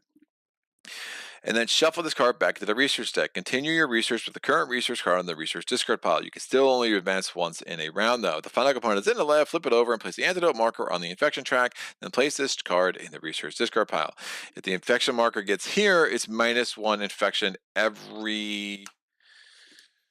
Oh, man. I have so rarely gotten the antidote that I don't even know for sure. I don't even know for sure. Where are we? We're going to go to the dossier. What do you say, dossier? All right. The antidote infection by 1 at the end of every house game phase. So that could really help control our infection. Could be useful, but now it's just really slowing up getting our super weapon. And that's what I really want, people. So, Eureka! Now that the DPC's commission is completed, many in the lab deserve a well-deserved rest. And if we get it again, getting our super weapon out, it's going to cost, we're going to need a 5 or a 6, even with a G. So that's a really not ideal situation. So we have, again, still 7 cards in the late research. Only 4 of these give us our super weapon. 1's going to give us this -1 to infection, and 2 are going to be, they could be helpful. They could definitely also troll the heck out of you too. So that's not great. So not entirely thrilled with that turn of events. I have 2 actions left. We're going to use initiative and a gunfire attack of a 4 with Deputy Schmidt. That's a 3. Oh, that's a 4. I'm rolling so good, man. So crispy. Crispy. We're going to do an action to move this train back here. Gives us 3 more supplies. And that will help with the terrain shift, for a cumulative terrain shift for Deputy Schmidt. I'm going to use this. So I'm going to heal any unit for free. I'm going to get -1 to infection. And then this unit is going to come to the campground. It has to be, and again, an above ground named space that is not Zeds controlled. So I don't have a ton of options there, but I will take that. With my final action, I'm going to... That terrain shift is redundant. We're going to move this dude back in here, and now he'll go outbound. Again, I can get 2 more ammo that way, so I think that makes some sense. Checking the chat. Is this the best zombie game ever? Yes. Short answer. Yes, it's fantastic. All right, let's go. Next event. Booyah! Working a double shift. Raiders, Rangers. I don't have any Raiders. I sure as heck have some Rangers. They're going to move here, and they're going to restore some order. Refugees, rescuers. So again, I've had at least a 1 on every card, which I like. And I can keep moving these guys ahead of the zombies, and let's get them safe. Yeah, buddy. All right, so we're infection level. I need to roll higher than a 5. I rolled a 7. There we go. Eat 1 down to 3 supplies. Zeds are going to activate on the mountain track. This goes in. This goes up. Do I fight with Zed's advantage, or do I meat shield? I meat shield again. So it's going to be Zed's times 2 becomes. I could fight with human advantage. What I meant with a double roll. No. We're gonna just do a Zed's advantage because it's 5 to a 2, and then it shifts 1 because of the mine. So boom! I rolled a 2. That's what I'm talking about. These guys are dead skis. Hunt is like, whoa, that was epically bad. And these guys come here. So my second 2 of the day, and those guys go up there. Fantastic. And now we're activating the highway track. These guys come in. The nuclear power plant. Defensive perimeter. Can we stop it? No, we don't. All right, these come in. Again, a 5 or a 6 with Kingman would have prevented them from moving. I just canceled their move. Nope, they come in. And now the nuclear power plant is Zeds controlled. That dude comes up as well. I really need to get a hero on a highway track. I mean, it would be nice if the Rangers came in on the highway track or the forest track. Getting one of those rumors could have been very nice, but it just was not meant to be. I should have refreshed those, and the Rangers just moved in there, so I didn't miss any restoring of order. Excellent. 3 event actions. I spent that on the train moving there last turn. I just never moved it down to 0. So we get 3 event actions. During this phase, you can increase infection by 3 for each. You can increase infection by 3. For each infection increase, you may either gain a free heal action or perform a free research action. Well, why not? Not really. Don't have much to heal. I guess can you heal? Yeah, you don't have to need. It doesn't say you need to be in the hospital bed to heal. So, and yeah, you don't heal. Units only heal 1 at a time. You can't double heal a unit. And every time you heal, the infection goes down. So you'd be increasing it, but then reducing it. Let me increase this once to get a research action. I need a 4, 5, or a 6. That's a 6. Late research. Super weapon is discovered. Here we go. So when the first time you get a super weapon component, you just put the super weapon in the center and select a super weapon component. Place it and the super weapon marker if this card brings you the first super weapon component in play. If this would be your 4th super weapon component, you can only receive it if Professor G is in the laboratory. The engineers in this breakthrough said that the trick was to miniaturize the device enough so it could be easily carried as a weapon. The rest of us were just glad that it worked. Of course it worked. And now we're going to get the Zeds treats. Whenever time we defend in a hand-to-hand combat, we inflict 1 extra damage. That definitely adds up, and I very much like that. I could flip those suckers. Woof. I still have 2 of these that I can use. I'm going to put a die there to remind me of that. I'm going to use initiative and a bullet to do a gunfire attack of a 4. That's a 9. That's what I'm talking about. So that's 2 damage. So I can defend against that with Zed's treats, and that's a guaranteed 1 more. Although, if something removes damage, that's dangerous. So I'm going to spend a player action and an ammo to do a gunfire attack of a 4. That's an 8. That's 2 damage. So he's going to flip, and that makes me feel better. He's now just a 3, which means Schmidt's in a pretty strong spot. Oof.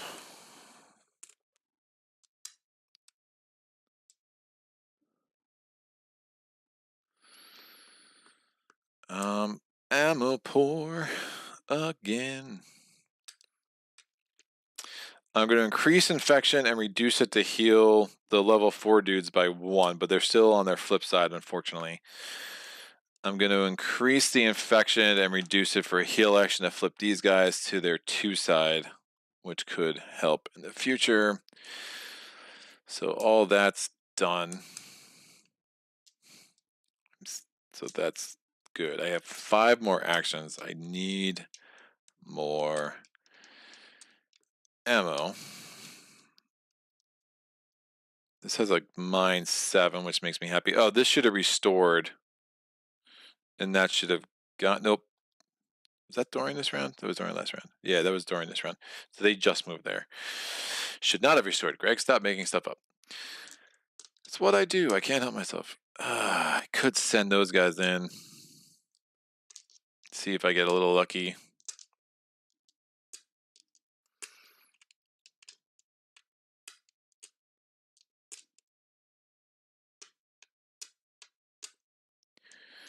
If I roll a 5, an 8 or higher, I just kill those dudes.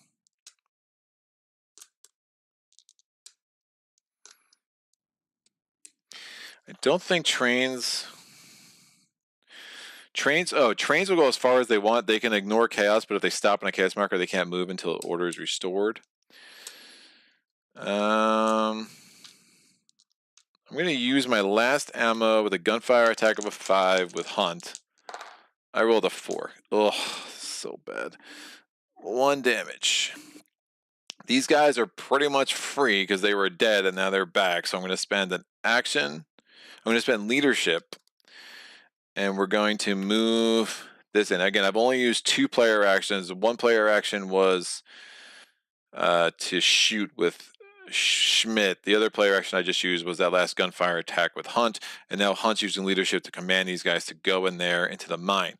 It's a 5 to a 3. That's Zed's advantage. There's no terrain shift because I'm not defending. Kind of was thinking maybe I should have taken the brass knuckles now. That could have been a little bit stronger because it's +1 shift when you're attacking. So Zed's advantage, I would like an 8 or higher. That's perfect. So I do 2 damage, so this dude's dead. I take 2 damage, so they flip, but now they're in the mine, which is where I want them to be. So that was a lucky 8. I will take it. All right. So now I have 4 more player actions.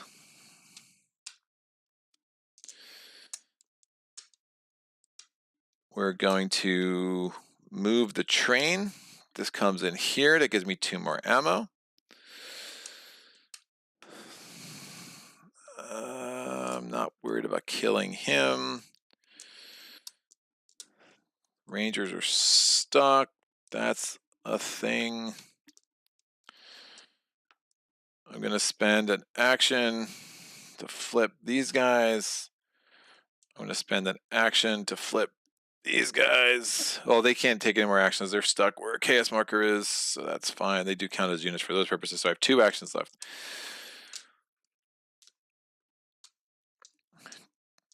I have 2 refugees heading home. These guys are still defiant because of course they are. I don't want to move that chaos marker because that would be bad for any outbreaks. I mean, I could move a G and just heal her. It's probably a little bit safer. And when she's in a hospital bed is when you get the -2 for infection for a heal instead of the -1. So that would not apply to her now, but I think that makes sense. So 1, 2. So 1 to move and 2 to heal, -1 infection, and then she'll just kick back into town center. Alrighty then, so that's done. End of the round. We're restoring order here, chaos marker up. And we're restoring order here, and not chaos marker, infection level up, so we're up to 8. It's one of the other reasons I wanted to heal a G, just to get that -1 infection, keep that a little bit more manageable, hopefully. And now we go to the next event. It is our first special event of Chapter 2.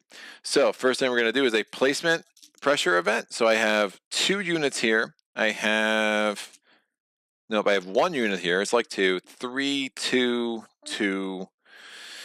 So I have to put 1 here. That's a 6. The next one can go anywhere. I'll put it on the tunnel track, and it's just going to mess with our rangers, which I don't really mind. Start moving them along because I don't think they're going to be long for this world. Eventually, I'm going to need to do a saving roll with them. So that goes there. It's a 5er.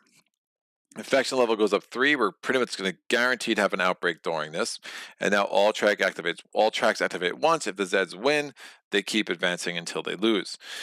So starting here in the suburbs track, this goes in, this goes up. It is a 6 to a 3. That's human times 2. Terrain shift makes it a human times 3. I rolled a 10. That's a beautiful roll. Now the Zeds treats are in place, so it's +1 damage.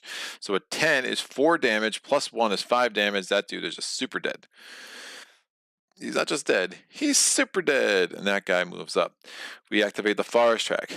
This goes in. This goes up. After this battle is done, then we'll deal with the outbreak. It's going to be an unchecked outbreak, so we get our first super Zeds. Awesome.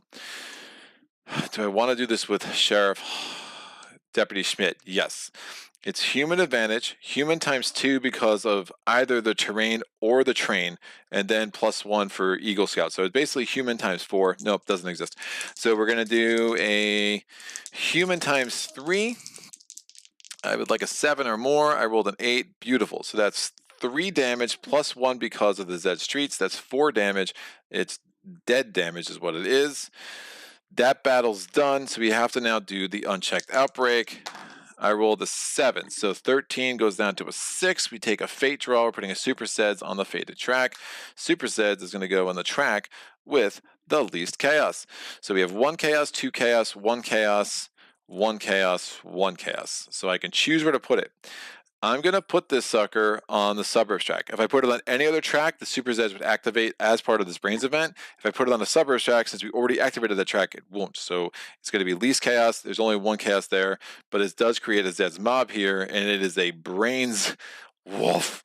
It is a berserker, which basically always have the effect of brains. So if they battle and they win, they're going to keep advancing. So that's a 12 to a 6 right now. That's a little bit rough, so I'm going to have to find a way to figure that out. Now we have a play this card event, so we have to do this event card right away. Play this card. No further movement is allowed on the mountain track for the rest of this turn. That includes during this activation of this Brains event. This is called a special turn, so it is a turn.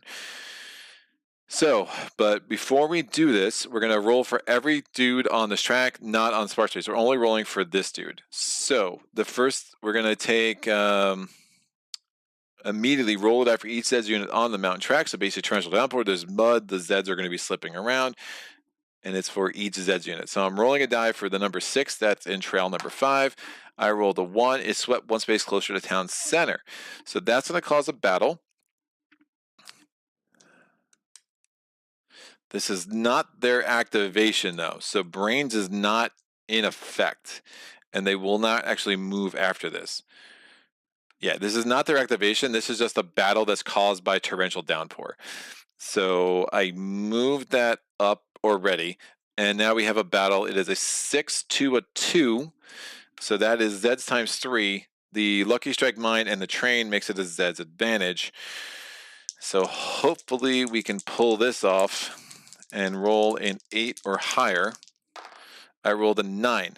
Big roll. Since I'm still defending, we get the benefit of the super weapon and Zed's advantage. I still do 3 damage to this sucker, so it flips and goes back. We take 2 damage ourselves. That's going to kill me. Do I want to save it? I will try. I don't. Saving roll was a failure, and that goes into the cemetery. And now there's no more movement, so that dude will not activate again. He's just going to chill on the mountain track. I still have to finish the activation of the forest track. This guy moves once. Again, no movement on the mountain track because of torrential downpour, and now we activate the highway track. First things first, I'm going to roll for defensive perimeter. I rolled a 2. Defensive perimeter does not work. Before infection level goes up, we don't actually start a hand-to-hand. We're doing a gunfire attack of a 7 because of the mine. The mine's going to flip over after this is done either way. Ooh, an 11. That's 4 damage, which is huge. That's really nice. Wow. How do I want to pull this off? I'm going to do 3 damage to the healthy one and 1 damage to this, and that is just from the mine. Now we do hand-to-hand combat. This goes up. What's his name? Kingman is defending. So right now it's a 4 to a 3, so it is Zed's advantage. But Kingman's defending, he always gets +1 because of hunker down, and now his strong point's there, that's a 3 shift, so we're at human times 3. Booyah, I rolled a 5, that's kind of a garbage roll. I do 3 damage, it becomes 4 damage because of the Zed's treats. So that's going to kill this dude and do 2 damage on this dude, and then that will go back 1 damage to Kingman, which he did not avoid because I rolled a 5. I needed to roll a 7 or higher, but he's in decent shape, and now this dude's going to come in as well and make a Zeds mob here. So those 4 tracks have activated, and now the last track is going to be the tunnel track. This guy just moves right into those catacombs. Now we do a catacombs roll for the Zeds in Lab 5, rolls a 1, it moves normally. Oh, this guy moves up, this goes up. It is equal to, it becomes human advantage because of the Chrono Technical Labs shift, and then plus another one because we always get 1 shift in hand-to-hand combat with the Rangers. And we roll, I rolled a 3. Woof, what a garbage roll that was. This guy's here. Sorry, a little bit of an earthquake. That's a bad roll. That is just a bad roll. There's no no way around it. Human times 3, times 2. I rolled a 3. That's going to be 3 damage to this dude, and it backs up 2 damage to the Rangers, and that's fine. So we still can human times 2. So human times 2, times 3. Human times 2. And at least we flipped that guy thanks to the Zed Streets. Oh, these should all have been flipped over again. So now we activated everything. The Rangers are only a 3 strength unit now, and that makes me a little sad. So, what a bad roll. So that's it. That's the Zeds won not a single battle. The Brains event goes away. The special turn is over, so Differential Downpour is done, and now we go to the next event. We have done 4 Chapter 2 events. Well, 3 Chapter 2 and 1 Chapter 3, but who's paying attention to that? So we have 4 regular events left and 2 special events, 6 more cards in Chapter 2. Booyah! Special event number 2. Raiders, Rangers, Refugees, Rescuers. We're activating all tracks again. Ugh. That doesn't make me happy.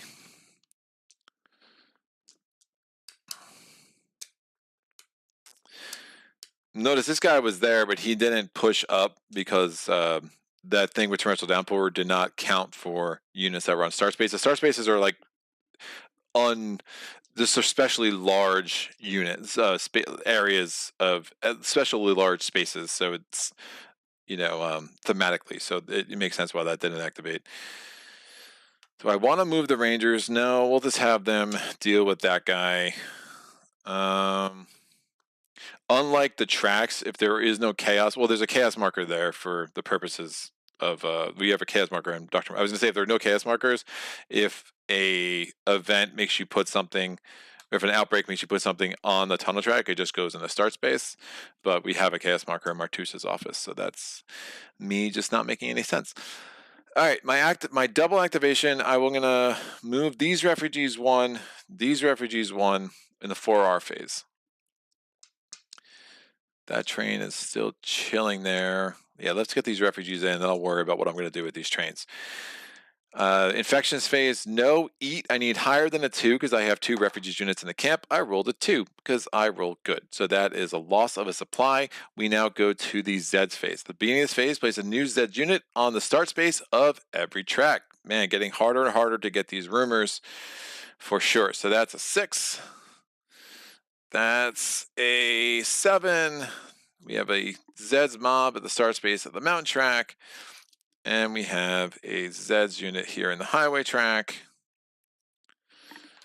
And we have a Zeds unit in a Zeds mob in the tunnel track.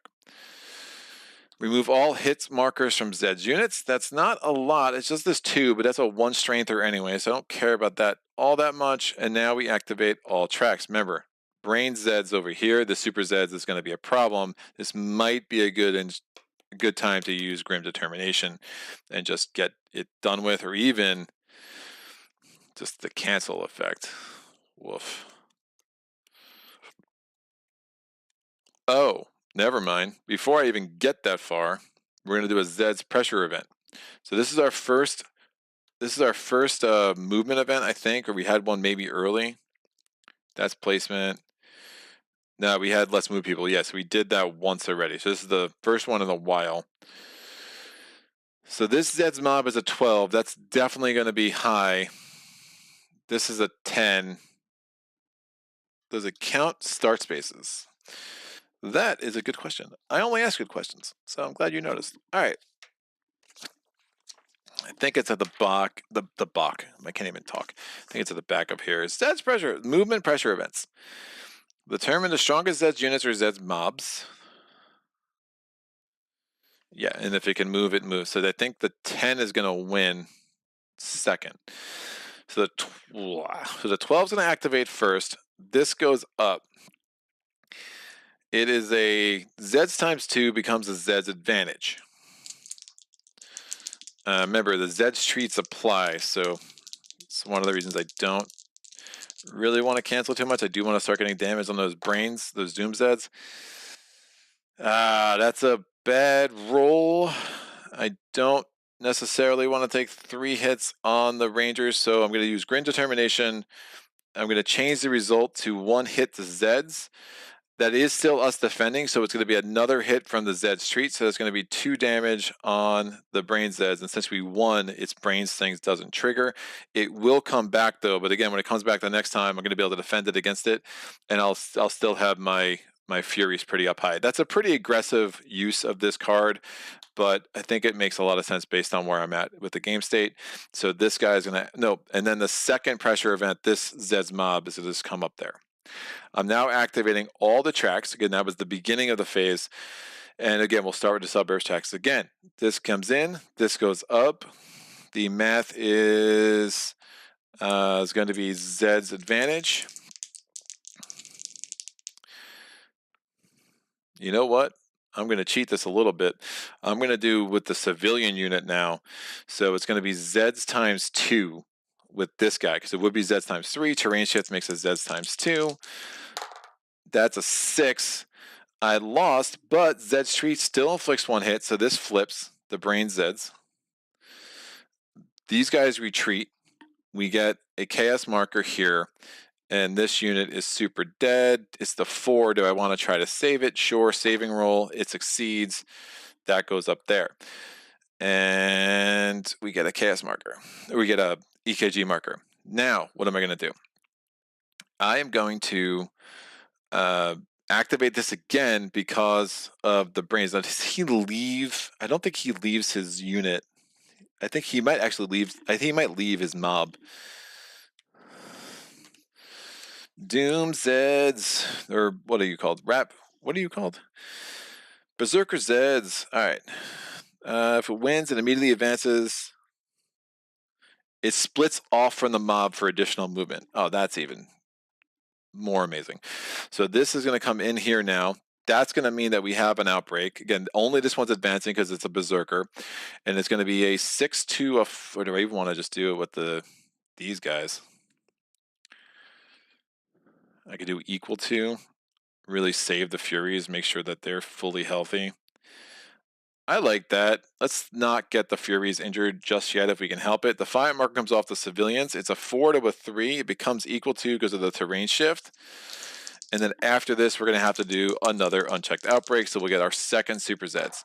I rolled a 7 at equal to. That's going to be 3 damage to them. They're super dead. Again, it's 2 damage plus 1 because of the Zed streets. But it's also 2 damage to our civilian unit. They're just going to flip over. We still have to activate the rest of this track. Well, first of all, we have to do the unchecked outbreak. So whatever Super Zeds we're going to get is going to activate this round. I rolled a 6. This goes 13 down to a 7. Fate draw, putting a Super Zeds where? In the place with the most Zeds unit. And woof, we're also placing a new Zeds unit in the campground. So most Zeds units is 3, 3, 2, 2, 2. No, 3, 4. Oh, it's the tunnel track. That's great. And it's going to go in Dr. Martuse's office. It is the Behemoths, or Zedhemoths. They're going to go into Dr. Martuse's office. But since there's a stacking limit of 1 in the tunnel track, it just comes back into the catacombs.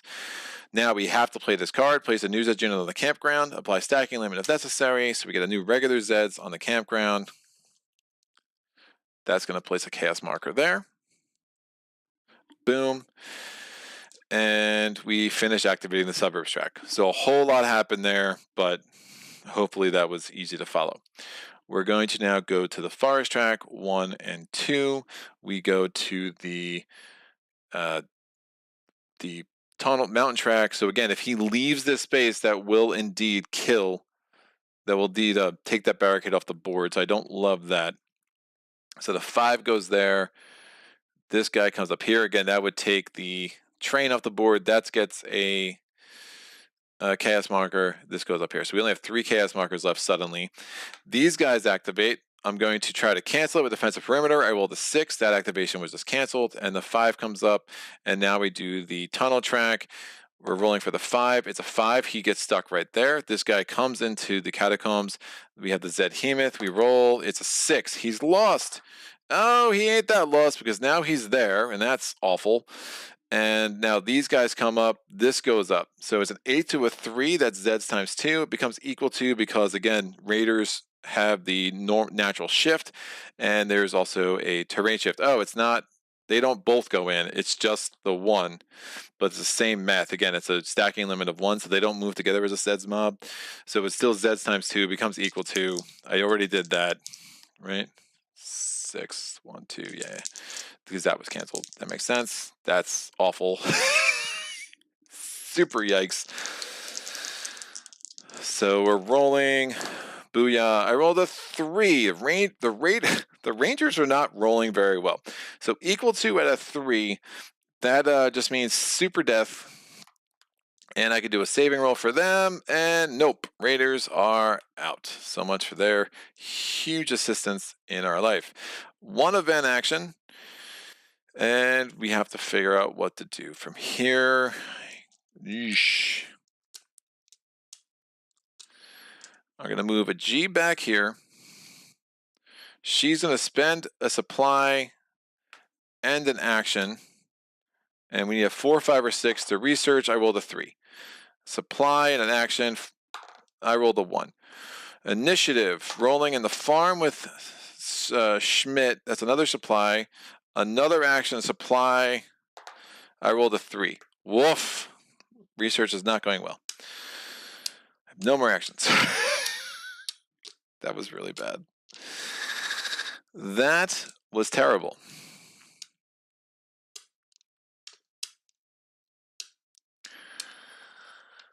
I have initiative.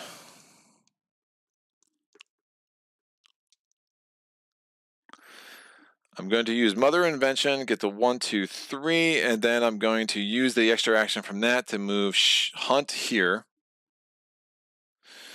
It is a 5 to a 5, so it's equal to. Remember, I have 2 rolls. This goes up because I'm doing a hand-to-hand combat. It's a 7.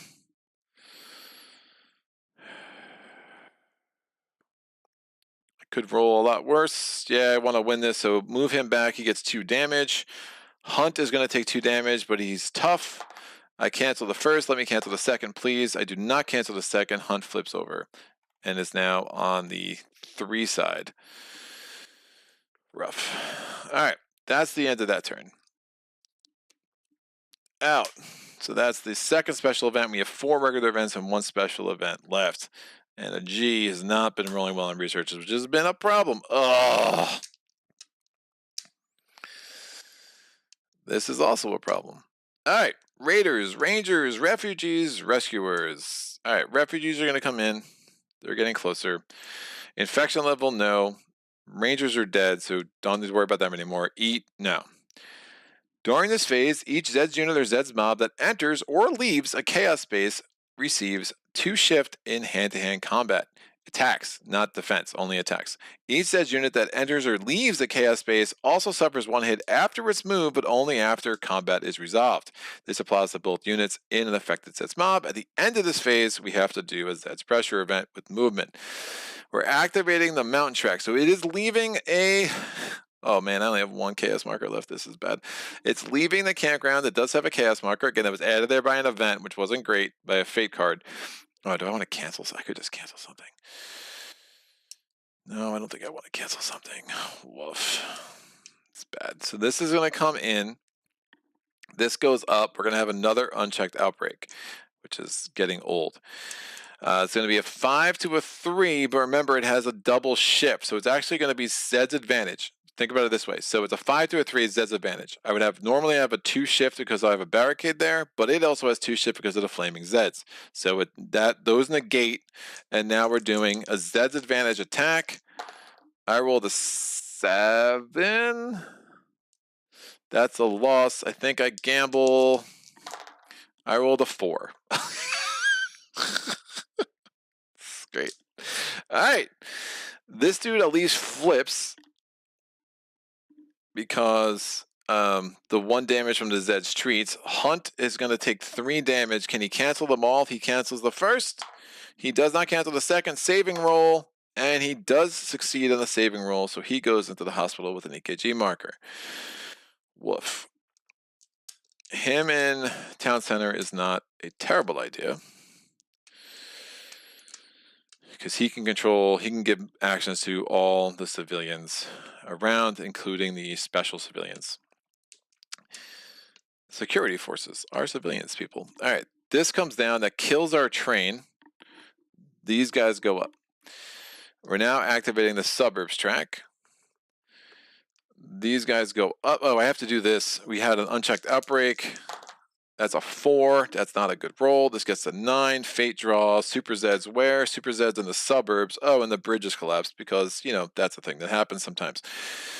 So, place the bridge collapse marker on the Farmingdale suspension bridge space. Players, units, raiders, and unzeds cannot enter the space. You may spend an action to flip it, but is allowing your units to enter the space, but they must cease their movement for that move action if they do. So, we're doing a Super Zeds in the suburbs. And that Super Zeds is going to go in Farmingdale University, which is, we'll see what it is. Oh, it's the Oozers. So that's going to mean another unchecked outbreak, like immediately. Rough. I am...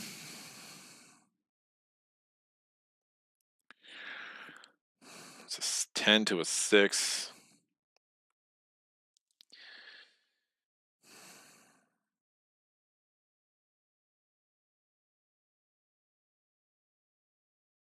One chaos marker left. We're going to have to do a Super Zeds. They're going to activate twice anyway. What else is going to activate in this pressure event? It's one of the oh, that's a 10, but they can't move. The 12. Oh, of course it's going to be the 12. Of course it's going to be the 12. So that barricade is in danger.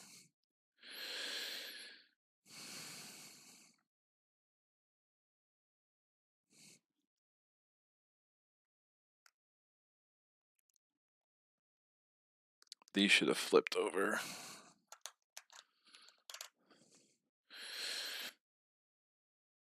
So I did the event. Now I'm really debating. It had to be suburbs too, because of course suburbs are activating this turn. And it means we have a Zeds mob, and the Zeds pressure event's going to add up. I think I gamble with the Furies. I mean, I'm due for a good roll, I think. Maybe. Oh, it's so bad. I'm just going to have another unchecked outbreak already, and that's just so gross. So this goes in. These go up 3 because the Oozers are part of this joy. We're going to do an equal to. With the Furies... Oh, a 9. That was a good time for a 9. So since I was defending and the Zed Streets applied, that's going to be 4 damage to the Oozers. So that flips. They're down to 8. I could apply the chance however I want. Obviously, I want to kill the Oozers first. Those Super Zeds are bad. This comes up. Now we do the pressure event. The strongest unit or mob is going to be the Zedhemoths. So they're going to come up here. That's going to cause another unchecked outbreak. Fantastic. Oh, that's... I could do a tough roll with the Furies. They would have taken 1 hit. They cancel it, so that's good. We're going to do unchecked outbreak after this. It's a 12 to a 4, which is Zeds times 3, but the barricade there makes this Zeds advantage. I would not mind a 12 or an 8. That's still good. That's 3 damage to the Zedhemoth. They flip back. 2 damage to the security forces. They flip over. So now it's on the 2 side. So that was a good roll. Barricade coming in huge. We have to have this outbreak now. I rolled a 4 again. Oh, you've got to be kidding me. So this goes down to 9. What's the next phase draw? Give me another... Come on, man. Like, give me another... hero. The mayor's daughter is missing. Player units in town center cannot move for the remainder of the turn. Forest is going to get another Super Zeds. Super Zeds are going to go onto here. It is the Word Zeds. So they do double infection and they activate twice. Oh, the joys. Wow. That was already Zeds controlled. So we activated the Zed Hemus with the pressure event. Now I have to activate another unit. I think this mob is it, because they can't move. They're still 8, even though the Oozers are on their weak side. They're going to come in. This goes up 3 because of the Oozers. It is now an 8 to a 6. It's equal to, again, no. Yeah, I need to kill the Users. 8 to a 6. Give me a good roll. A 9. Awesome. Equal to 9. So that's 2 9s in a row.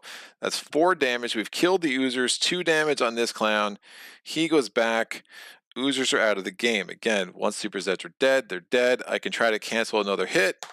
I rolled a 4. Again, the tough rolls for the Furies are coming in big.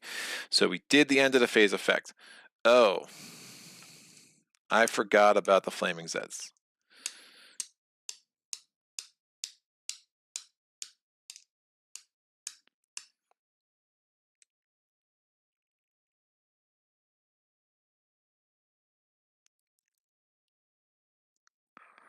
And that was a 9, not a 10, right? Woof.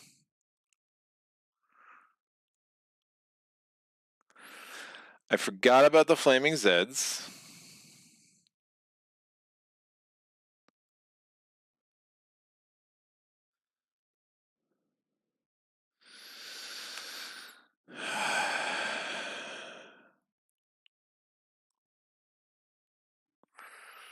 Try to refigure that math. I think this dude would have 1 more hit on it.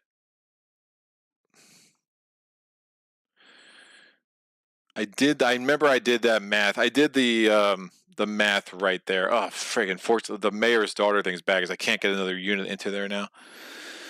So that's 1 more hit on that. The Oozers were flipped. They would have taken another damage. Nope, the math would have been different. I rolled a 10 on an equal to. It should have been a 10 on a Zeds times 2.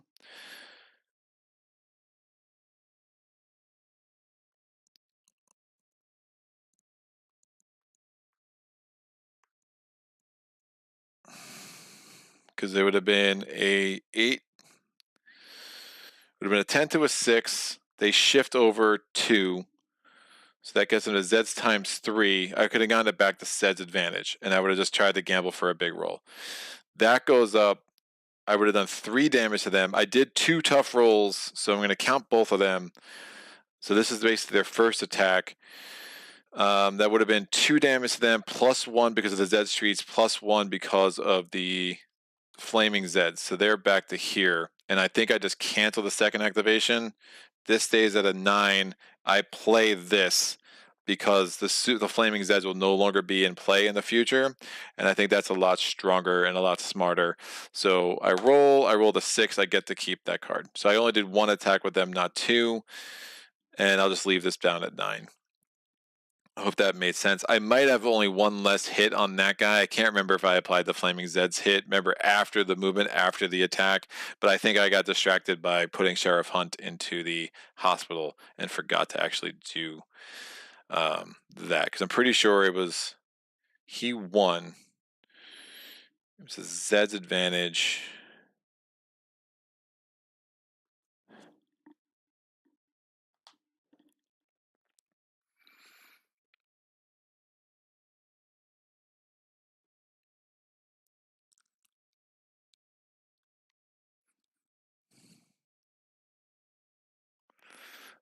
I did 2 damage. I must have applied it actually, because I'm pretty sure I was Zed's advantage and I rolled a 5, and I did 1 damage from that. Or did I roll a 4? I might have even rolled a 4. Yeah, I think I rolled a 7 and a 4. So it was 1 damage, and then 1 damage from Zed streets and 1 damage from the Flaming Zeds, and then they stay there. They definitely won that. All right, so that should be fine. Hunt did the saving roll, and that worked. Woo! All right. Feels like a lot of special events are coming your way, says Tom. Where are all the super Zeds I get permanently? Now. Marcel Mueller. Hello, everybody. Greetings from Germany. Good luck. Oh, I'm 90 minutes in the past. What's up, buddy? How are you? Be down. Okay, I think I'm going to buy this game now. I've been putting it off for far too long. I don't blame it. There's a lot of little things that I get annoyed when I forget, but I think, once you know the game enough, it's usually easy to figure out. But yeah, having them attack again with a +2 shift advantage. I would have gambled at least once. At some point, you need to get lucky with a roll, but gambling twice would have just been an absolute mistake. So I'm just going to negate the second roll, get them back. They take 4 damage. Again, as Zeds treats damage, you see how that really starts to add up and be super beneficial. But we're done with their attacks. We get 2 event actions. I can't move through town center, so that makes me a little sad.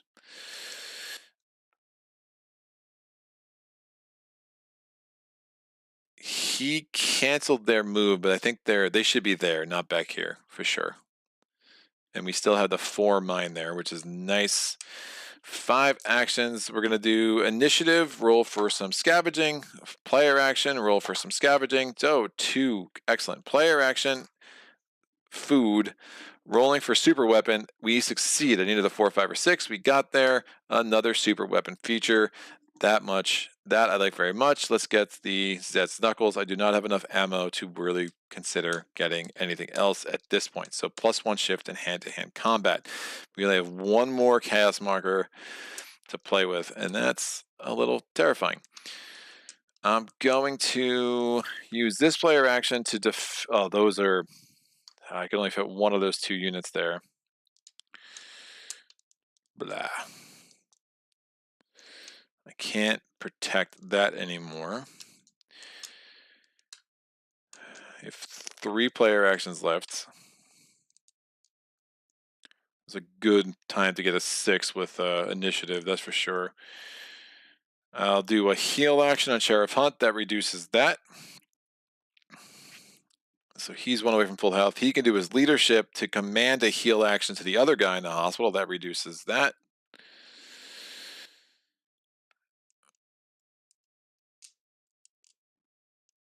I'm going to do a scavenge action with Schmidt. He rolls a 1. I think I just need more resources. I mean, I'm going to want to... Oh, man, does that even make more sense to do late research? Or to just put a G in here and just start getting maximum heal?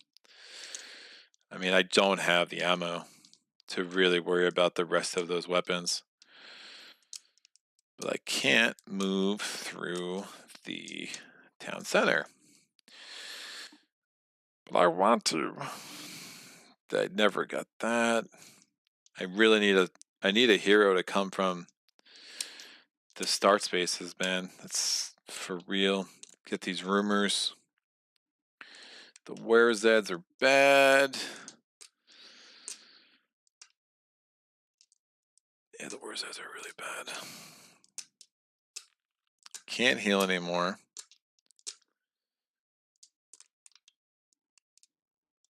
I need more heroes.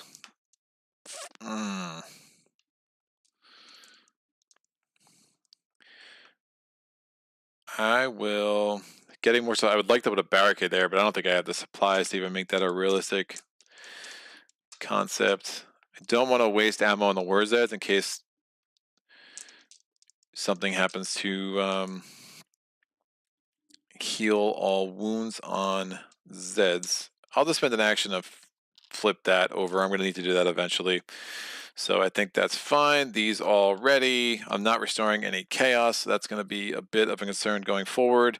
That event's out, and here we go. Something wicked comes this way.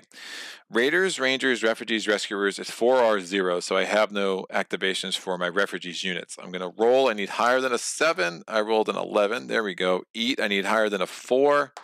I rolled a 4 exactly, so it does take my last supply. A little sad. Zeds are activating on all tracks. At the beginning of this phase, do a Zeds placement. pressure event. So I'm doing a regular Zeds with the fewest units. There's 3 units on the mountain track. I have 3 units on the highway track, and I have 3 units on the suburbs track, and I have 3 units on the forest track. We'll do the mountain track. Nope, I have 4 units on the mountain track. So I'll do the highway track for a 4, and we'll do the suburbs track for the next one. I think that makes the most sense. It's a 5. All right, then for each catacomb space, roll a die. So I'm rolling a die for catacomb space 3. I rolled a 1. We placed 2 new Zeds units there. That's super fun. Remember, there's no stacking limit in the catacombs. I think I had like 7 or 8 units there my last game. It was pretty nuts. And then I'm going to roll a die for space 5. I rolled a 6. No effect. That's more like it. Now we're going to activate every single Zeds track. These guys come up. This goes up to a 10. And now the math's better because Flaming Zeds is not in place. I forget what I rolled last time, or I would literally just carry it out. I think I rolled a 9, but that's too far removed. We're just going to count this.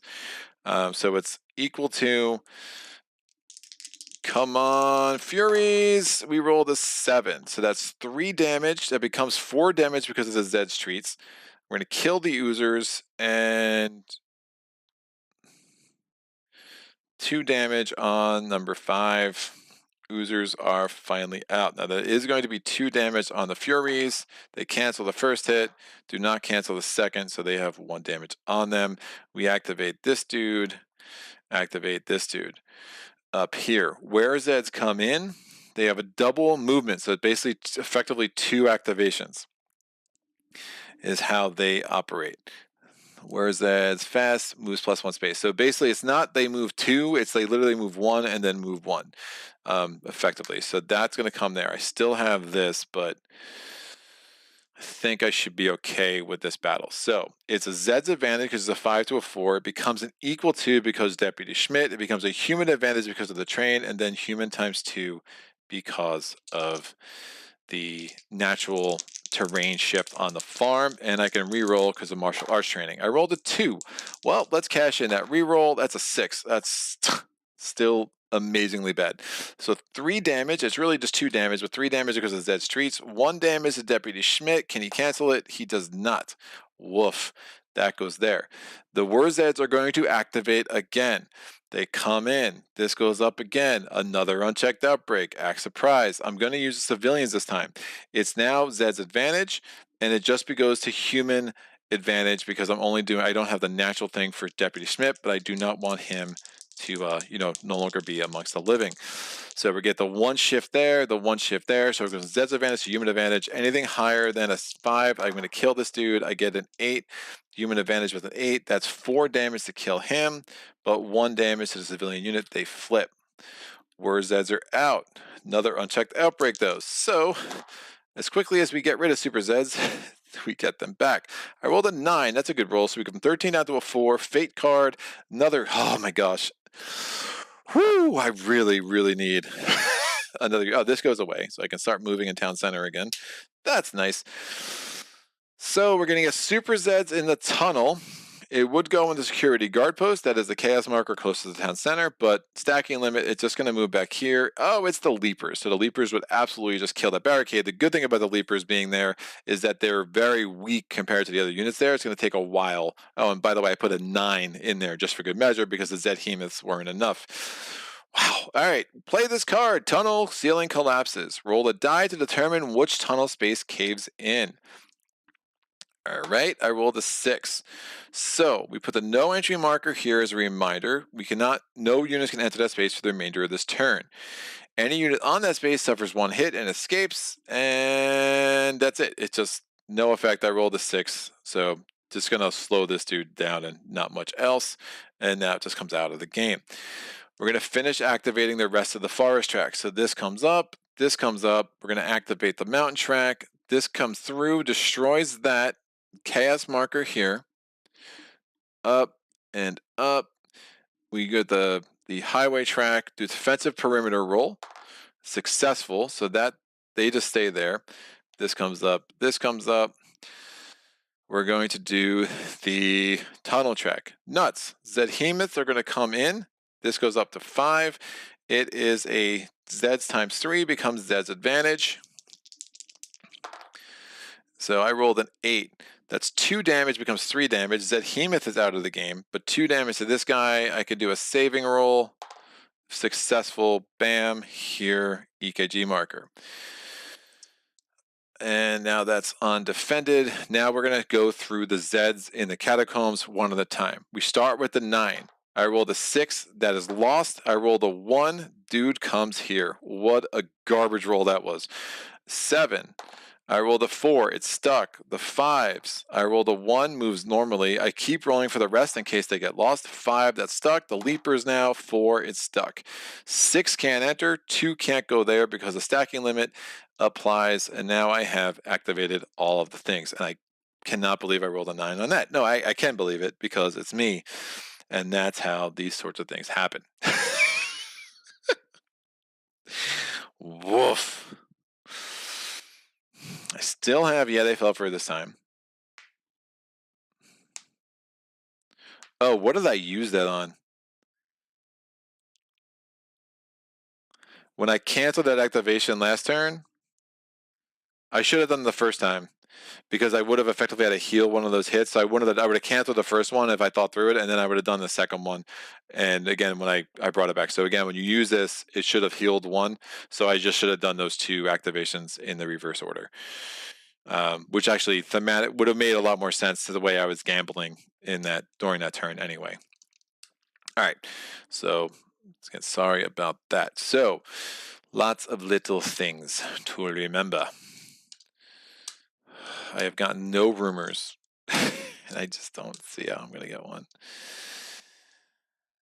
Oh, man. All right, I'm going to spend an action to heal. This goes down. Nope. I'm going to spend an action to move her into here. Now that she's there, we got -2 instead of -1. So I'm going to spend another action to heal Sheriff Hunt. -2. Because a G is in the hospital space. We're going to spend a leadership to do a heal action on this guy. That's -2 because a G is in a hospital space. Again, it's every heal action, not just the one. 1, 2, 3, 4.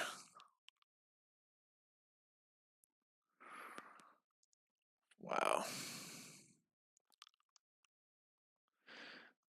We're going to do initiative. We're going to do a forage action. I think I was saying scavenging before. It doesn't matter. I rolled a 3. It's ineffective either way. I'm going to try to reclaim this town space with Hunt. So I'm going to spend a player action. We're going to go in. This goes up. It is a 5 to a 4, but it's +1 because remember we have the Zeds knuckles. So it is a human times 2, and I have, what's my thing? Martial arts, so I have a reroll. I rolled a 7 with human times 2. That's going to be 3 damage. It's not 4. We don't get the Zed's treats effect. We just get the +1 shift. So we have reclaimed that. It's going to be 1 damage to me. Can I use a tough roll? I do. So that's nice. I'm going to do another heal action with this action. So that's -2. So it has there. Everything there is already healed once.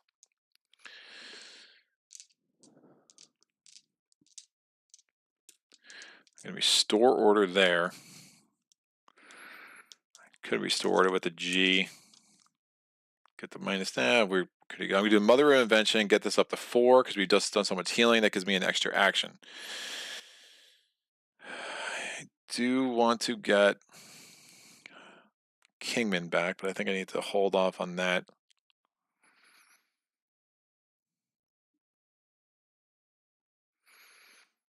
+1 on gunfire would have been helpful, but it's not working. Because then I could be shooting at that dude.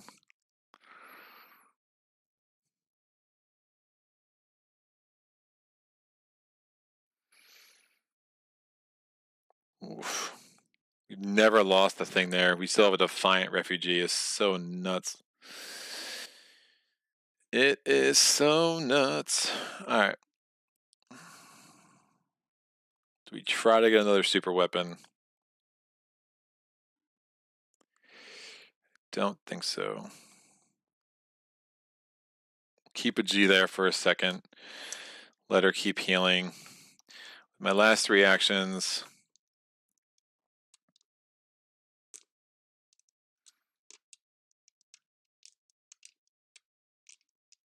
It's an 11 to a 6. Woof.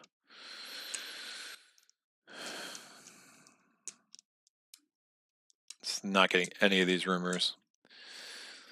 Not getting any of these rumors, yo. I think I need more supplies. Yeah, I can't even do research because I don't have the supplies. And all these things take supplies.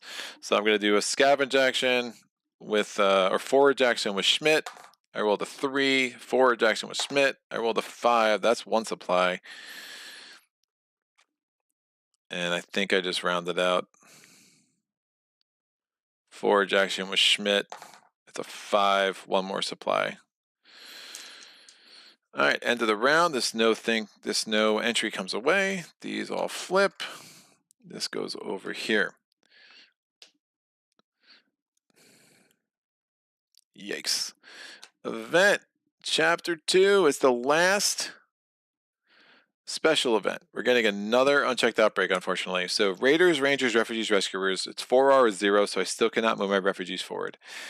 At the end of this phase, I'm going to put a reminder there. We're going to do an unchecked outbreak. And I have to push it all the way from 4 up to 13, so that's a little bit gross. So infection 0. We go to the end of the phase, so we're going to make this go from 4 to 13. Unchecked outbreak. I rolled a 3. Oh, that is absolute trash. Fate card. Give me another hero or not. Oh, so bad. Super Zeds. Where? Player's choice. Oh, the joys. I'll put it in the tunnel, so that goes back there. We'll just make that a mess. Oh, that is a Doom Zeds. That's interesting, and it's a 7. That's also interesting. I should have probably remembered they were still in the bag. Awesome. So Zeds pressure event. Oh, I could lose. I could lose here. But first we have to just play this card effect. We're going to roll for supplies. So cooked books. Farmingdale's comptroller John Stengel discovers resources are missing. I'm rolling for supplies. I rolled a 1. I lose all my supplies. Glad I spent all of last turn scavenging, foraging, because there's no penalty if you don't have enough to play. So that was awesome. And now rolling for ammo. I rolled a 2. I lose all my ammo. Had I rolled a 3, 4, or 5, I would have lost 1. Had I rolled a 6, I would have lost 0. But instead, I lost the absolute max. Woof. So bad, dude. That was really bad. All right, what are my 2 strongest Zeds units or Zeds mobs? So I have a 9er here. I have an 11 here. Think the 11 wins. Oh, I have no more chaos markers. Yeah, this is probably the end of the line. So this comes in. This goes up. Again, this is a Zeds pressure event. We're doing an 11 to a 6. We're going to go to equal to. I need at least a 7 or game ends. I rolled a 5. That is it. That is all she wrote. Oh my gosh. So bad. Yeah, that's what happens when you just roll really bad. That was really, really bad. So it comes in here. That does a bunch of damage. It doesn't matter. These guys get scared, and I have to place a chaos marker, and I can't. That was just kind of a doomed game, I think, from the beginning. I didn't lose any of my heroes, but I just was not able to do anything efficiently. I wasn't able to research efficiently. I wasn't able to use my resources efficiently. I just kept burning through them. I was spending way too much ammo to get things done that shouldn't have cost that much ammo. I was spending way too many resources to advance through this late research deck. So it was just kind of a lot of, I mean, this was like this was the final kick in the, now I could have tried to like cancel that activation, but at some point you're gonna roll bad. Right? So I canceled that activation, great, but now I have to roll good over here, right? So I was trying to save that for the tunnel track. I think this was the next one that was activating. Then it was activated on the highway track, activate on the mountain track, and activate. Oh, this should have healed. Oh, I would have had that back. Ooh. All right, game's not over. What'd I roll? A 6? Game is not over. I think I rolled a 6. So this would have gone up before. Oh, this would have gone up in the upkeep phase. So that would have been part of this. I rolled a 3. So that's there. This goes here now. Oh, interesting. So how much damage to me? So I did 1 damage, 2 damage. That will go there. We'll put because 2 damage because of the Zeds treats, but that's also 2 damage to the Furies. They cancel the one. They cancel the other. Interesting. There's still life. All right, the other activation. I use this here. I'll count the roll that I did when I was kind of talking through my options and say that's just lost now. But I canceled that Zed's pressure event. Now we have the pressure event of placement. So we have 3 units here, 1 billion in the tunnel, 4 over here, 3 over there, and 2 up in the forest. We have to put 1 up here, and I can put 1 somewhere else. I will put it over in the mountain. I need more heroes. Woof. All right, we're activating 3 tracks now. So I did the pressure events. We got to do 2 of each because of the player actions. I'm activating this track. Defensive perimeter does not work this time. This comes in before we do anything else. We're doing a gunfire attack of a 4 with the minefield. I rolled a 3, so that was super useful. This is going to go up. I'm doing a 5 to a 2, which is Zeds times 2, but it shifts 4, so that all the way goes all the way to human times 2. Why 4? 3 for the strong point, 1 for hunker down. So Zeds times 2. I rolled a 4. I'm rolling so good. So I do 3 damage. 2 damage to Kingman. Can he survive his saving roll? He does. That does cause an unchecked outbreak, but Kingman is going to chill over here with an EKG marker. Unchecked outbreak before we activate the rest of the highway track. I rolled a 6. We go from 13 down to 7. Fate draw, not a hero. Paid any time to spend an ammo for -5. Well, my books were cooked, dude. I don't have any more ammo. I'm sorry you missed the memo. But that does put a Super Zeds where where the fewest Zeds units are. Fewest Zeds units is unfortunately the forest track. No, 1, 2, 3. I could do it down here. Yeah, class marker closer. I'll go there. I really don't want to mess with Schmidt up there. We have the reanimators. They're only a 4. Every time they activate, they heal 1, so not terrible. Then these guys activate. These guys activate. We're activating the mountain track now. This comes up. Zed's mob. This goes up. And now we activate the tunnel track. This 9 comes in. This goes up. It is Zeds times 3 becomes Zeds advantage because of the terrain shift on the town center basement. Booyah! 4! 1 damage because of the Zed streets. Oh yeah, this is where I lose anyway. 3 damage to him. And again, we cannot cancel. I have no more. And now I really have no chaos. I just needed a good roll there or there, and I could have actually survived this, but that wasn't meant to be. I had to place a chaos marker on the town center basement, and for real now, we are super done. It's great. This game's bananas, man, and I love it so freaking much. But when I roll bad, it's really bad. All right, what's going on with the train at the farm? Why is it still chilling? Also getting some flashbacks to a previous game where you just kept getting Super Zeds. Yeah, it was just, I was using it for defensive with Schmidt, and it just, there was no real utility with the refugees.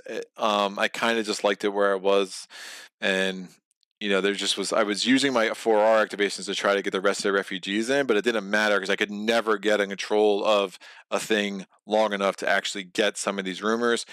That is an ancient burial site. Had I gotten that one, every Zed unit exiting the space for any reason suffers 2 damage. Oh, what an amazing place for that. That's crazy. And then the Zed Siren, that's an attach. This unit carrying this chick can spend an action and roll dice to attempt to push back 1 Zed unit from an adjacent space. If that Zed unit is, so basically it becomes like the fireman. You're just basically making a loud sound and pushing units back. Oh wow. I mean, with never getting a hero ever, we survived for a long time without any additional heroes. I never lost a hero. I mean, I got decently lucky with the saving rolls, but you really want something a random hero to go from a start space, right? I mean, that's where the rumors really get a lot easier to get. I mean, I got 4 of them in the last game. I got 0 in this game. I was very close to 2 more refugees entering the town center. I get 2 more rumors. I mean, that's crazy. Every unit, I mean, it's in the perfect spot for that because every Zeds unit coming from the highway track now has 2 damage by the time it gets there. I just never got in control of a unit, and that's another thing. You get a hero in a start space. They start controlling some of the chaos. You know, having the Rangers come up the tunnel track was like the least useful place for them to come. The tunnel track was going to turn into crap anyway. I really needed them someplace else to start asserting some control, get some chaos off the board, and so I can manage that chaos as they go through. And then at the end of the day, I just needed to roll better. I mean, that's just like just when every roll I had, not every, I mean, I had a large percentage of rolls that just were not effective. A G, even with the +1, that's why you see like trying to do all the research without a G. It's like the number of times that +1 made the difference. You know, it's absolutely crazy. A lot of wasted actions on foraging that I ended up just losing resources anyway because the fate cards were not coming out in a favorable manner. I mean, a hero arrives would have been nice. There's another. Yeah, I think I see some. They were all at the bottom. Oh yeah, the city planner strike back is really nice. The memorial cannon is really nice. The rescue signal brings supply drop. I mean, extra ships for head-to-head combat. I mean, Sir wipes a lot. Mesmerize Zeds. I mean, so many actions that could have really helped prolong this. Get another heroic civilians with a community organizer. Adrenaline supply discovered 2 more actions. Civilians leader. Oh, dude, I was in trouble. Oh God, I was in trouble. It's like these fake cards. Okay, garbage, garbage, garbage. Okay, garbage. I mean, this is like added Zed's mob into St. Thomas. Like, yeah, the shuffle the fake cards deck was not good, not good at all, and just never had a good way to stay on top of resources. So, you know, a couple of bad rolls early. I mean, had I been able to stay in the Lucky Strike mine with Hunt and a civilian unit, like every turn, I'm just going to keep rolling for ammo. You know, I kept Schmidt in the farm space as much as I possibly could. You saw how that helped get me some barricades out. And the barricades really do make a difference. Oh, when the 9 went through just to pour salt in the wound, that barricade would have been destroyed. So, oh, that's crazy, man. That was a crazy game. It was fun though. Ah, I'm upset. I'm upset. So Furies have to be MVP for dice rolls. Oh yeah. Are there any Super Zeds left? Crazy that you were still in chapter 2. Yeah, that's the thing when you play with Epic. I mean, you're basically 15 chapters in before you 16 chapters before you get to chapter 3. I had 2 Zeds up. Now the one good thing is I didn't get the Iron Zeds. The Iron Zeds I think can derail a game more than anybody else. I mean that their tough roll. Oh, dude. I mean I've definitely had games where I basically spent 12. You know, I've had instead of just 6 damage to kill them, I was doing 15 to 20 damage to kill them. Like you have a series of bad rolls on their tough rolls, and that's just really really unfortunate. And then we had the Ravagers, which aren't not the Ravagers. What are you called? The Yeah, they are the Ravagers, where they start at only a 1, but then they turn into an 8. Those aren't that bad. But yeah, the Iron Zeds coming out early could be a super game changer. Well, I have the Leapers here. Yeah, the Leapers, the Doom Zeds, and the Reanimators are on the board. And then where's the other one? Oh, there's only 9. Yeah, so I was getting through the Super Zeds pretty quick, for sure. But you know, I think we'll be at one more chapter 2. Chapter 2, Zombie Tsunami. Oof. And then I was in chapter 3, so we had 2 more regular events. The Zombie Tsunami would have been really bad. Right beneath our feet would have been bad. Yeah, it's rough. It's a rough game, but it's cool. I mean, I'm looking to. I'll probably won't do the co-op rules next time. I mean, I do like them a lot. I think we'll just do start doing some longer solo games. Really gives the game a lot more space to breathe with the way the stories develop into the events. And you'll notice the longer games on Director's Cut, they don't recommend co-op mode because of how those pressure events can really really stack.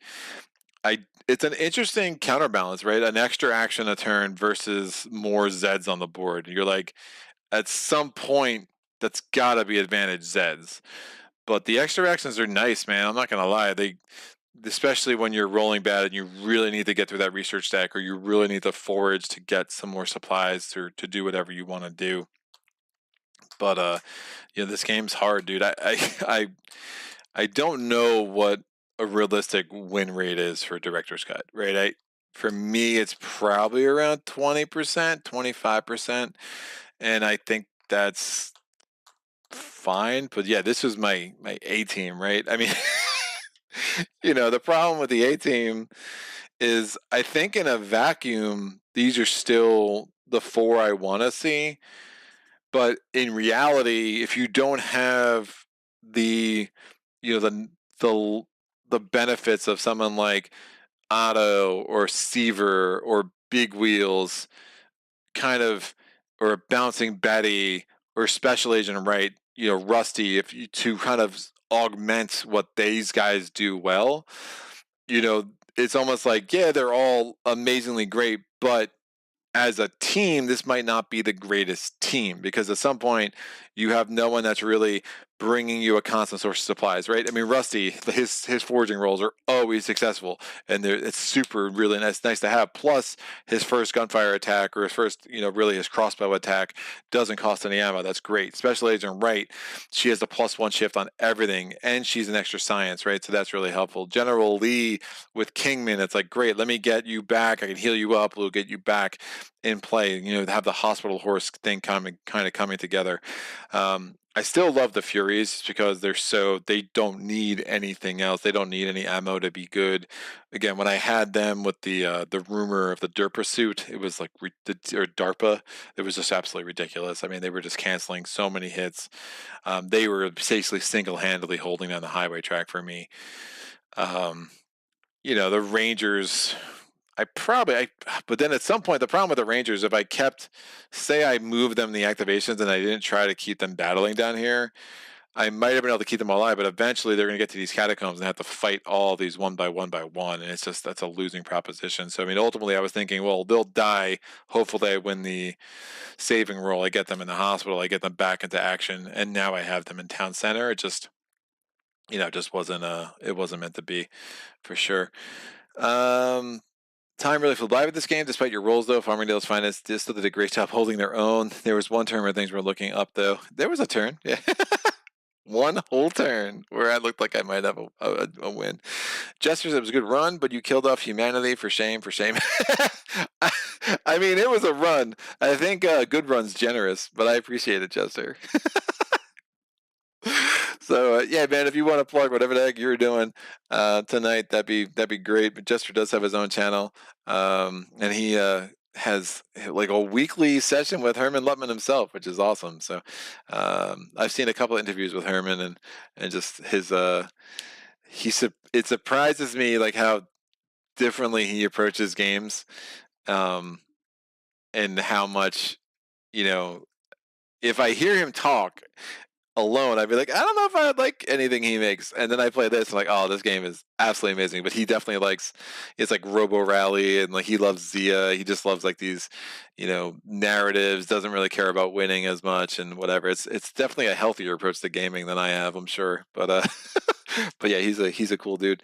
Josh B says, yeah, good point. Re the team composition for sure. Yeah, it'd be interesting. It's a different video, right? Like, it's a different video if I'm like, what are the best 4 team composition things together? That I don't know, right? And that's a level of analysis that I don't even think I can try. Gestures, I will be playing Tomb tonight from 2006 with both Tomb and Tomb Cryptmaster. I have never heard of it, so that seems like something I should check out for sure. Cool. Very, very cool. Yeah, Jester's, he does this every day, so definitely check out his channel if you are in need for more content. Thank you for everyone hanging with me with the false start. That was a super weird thing. I did the OBS update, and I just needed to have an encoder setting different, and I still don't know why it works, but it worked. Check out tomorrow, man. I'm super excited. We'll be here with Dirk. We'll be here with Pavel. We'll be here with Cornelius, or at least some combination of those 3.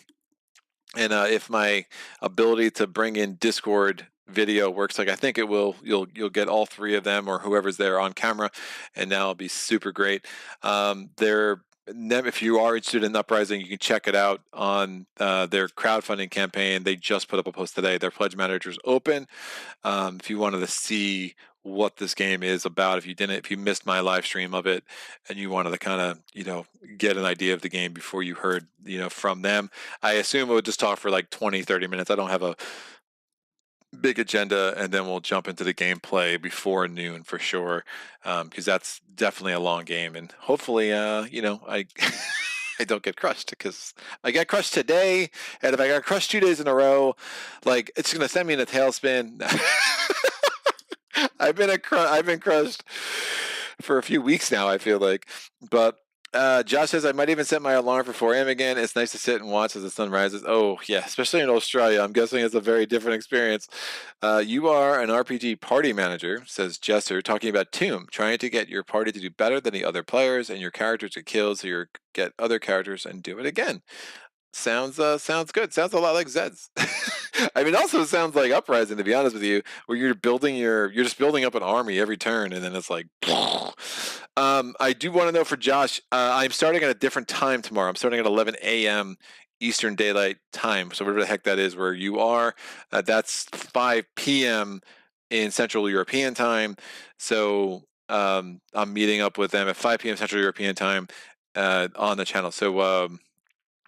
Yeah, so 11 a.m. Eastern Daylight Time, and if we did the conversion rate, it's 5 p.m. Central European Time, and I don't know what the heck that is in Australia, but I'm assuming it's not 4 a.m. because it's a it's a different kind of thing. So, and then Friday we'll be back. I'm gonna try again with Maids Night. We're gonna go at the Volcaire's Quest on Legendary one more time. This time I'm coming at it with someone. I forget. Whoever Goldix? No, I did it with Goldix once. Tovak, maybe. Arethia? I don't know. One of those amazing mages. Not Bravelar, it's not Goldix, and it's not Wolfhawk. So one of the others. It might be Norwas. Oh, I think it's Norwas, actually. Oh yeah. Dude, it's definitely Norwas, and I'm super excited about that. Especially since I had last time I played with Norwas, I had 7 units. It was absolutely bananas. I had the Bonds of Loyalty, and I had the Banner of Command, which was like the first artifact I got, and it was absolutely sick to see that play out. All good. I think YouTube will tell me the time, says Josh. So that is that works for me. And I think I will sign off here. Tom says, oh, I missed some of this. Tom, I missed it. You restore order with Hunt. Yes, Tom. So going back to when I thought I lost, and I restored order there, and then I ended up losing. Instead of losing here, I just lost here because, that's how the cookie crumbles, or something like that. Josh B says, no, Tovek is your dummy player delegate. That's a good point. Well, it's going to be Norwas, so maybe Tovak will be the dummy player again, because I apparently just have no ability but to roll anybody else. I'll tell you what, the crazy thing about having 7 units was, like, I couldn't get the mana I needed, especially I had the Delphana Masters 2 games in a row with Norwas, and I was not able to make really good use of them because I just never had the mana, because I had other uses for it. So I think the Delphana Masters, when you have 7 units, is probably not the place to go, because they're just kind of useless when you can't power them and all of their abilities need mana. So that's a different game for a different day. We'll be back here on Friday. Next week, getting back to Spirit Island. Some other games that I want to cycle through. I know Shores of Tripoli is coming up soon. Horizon Zero Dawn. Again, I have a public post at the beginning of every month. You can go on my Patreon page. You can see what games you can expect coming down the pipe. Some of those games, though, are way down the pipe, right? Lord of the Rings, the card game, is going to be a ways off. I just got a review copy of Dark Souls, the board game, but they have not yet released the new rules for Dark Souls. So I'm probably going to hold off until they release those rules before I start learning a game that's now different. So, because I understand the original rules had some problems. I could just go with some of the popular community rules, but I really want to see what the official rules are. So kind of hold off on that for a little bit, I guess. Jester says, thanks, buddy. Good to see you. I won't get to see you tomorrow. Have to head to the hospital for a procedure. All right, good luck, sir. Good health and all of that. So I will check it out when I get home. Take care and see you later, everyone. For sure. Have a great night. On that note, good place to end. Thank you for joining me as always. And until next time, happy gaming. Solo.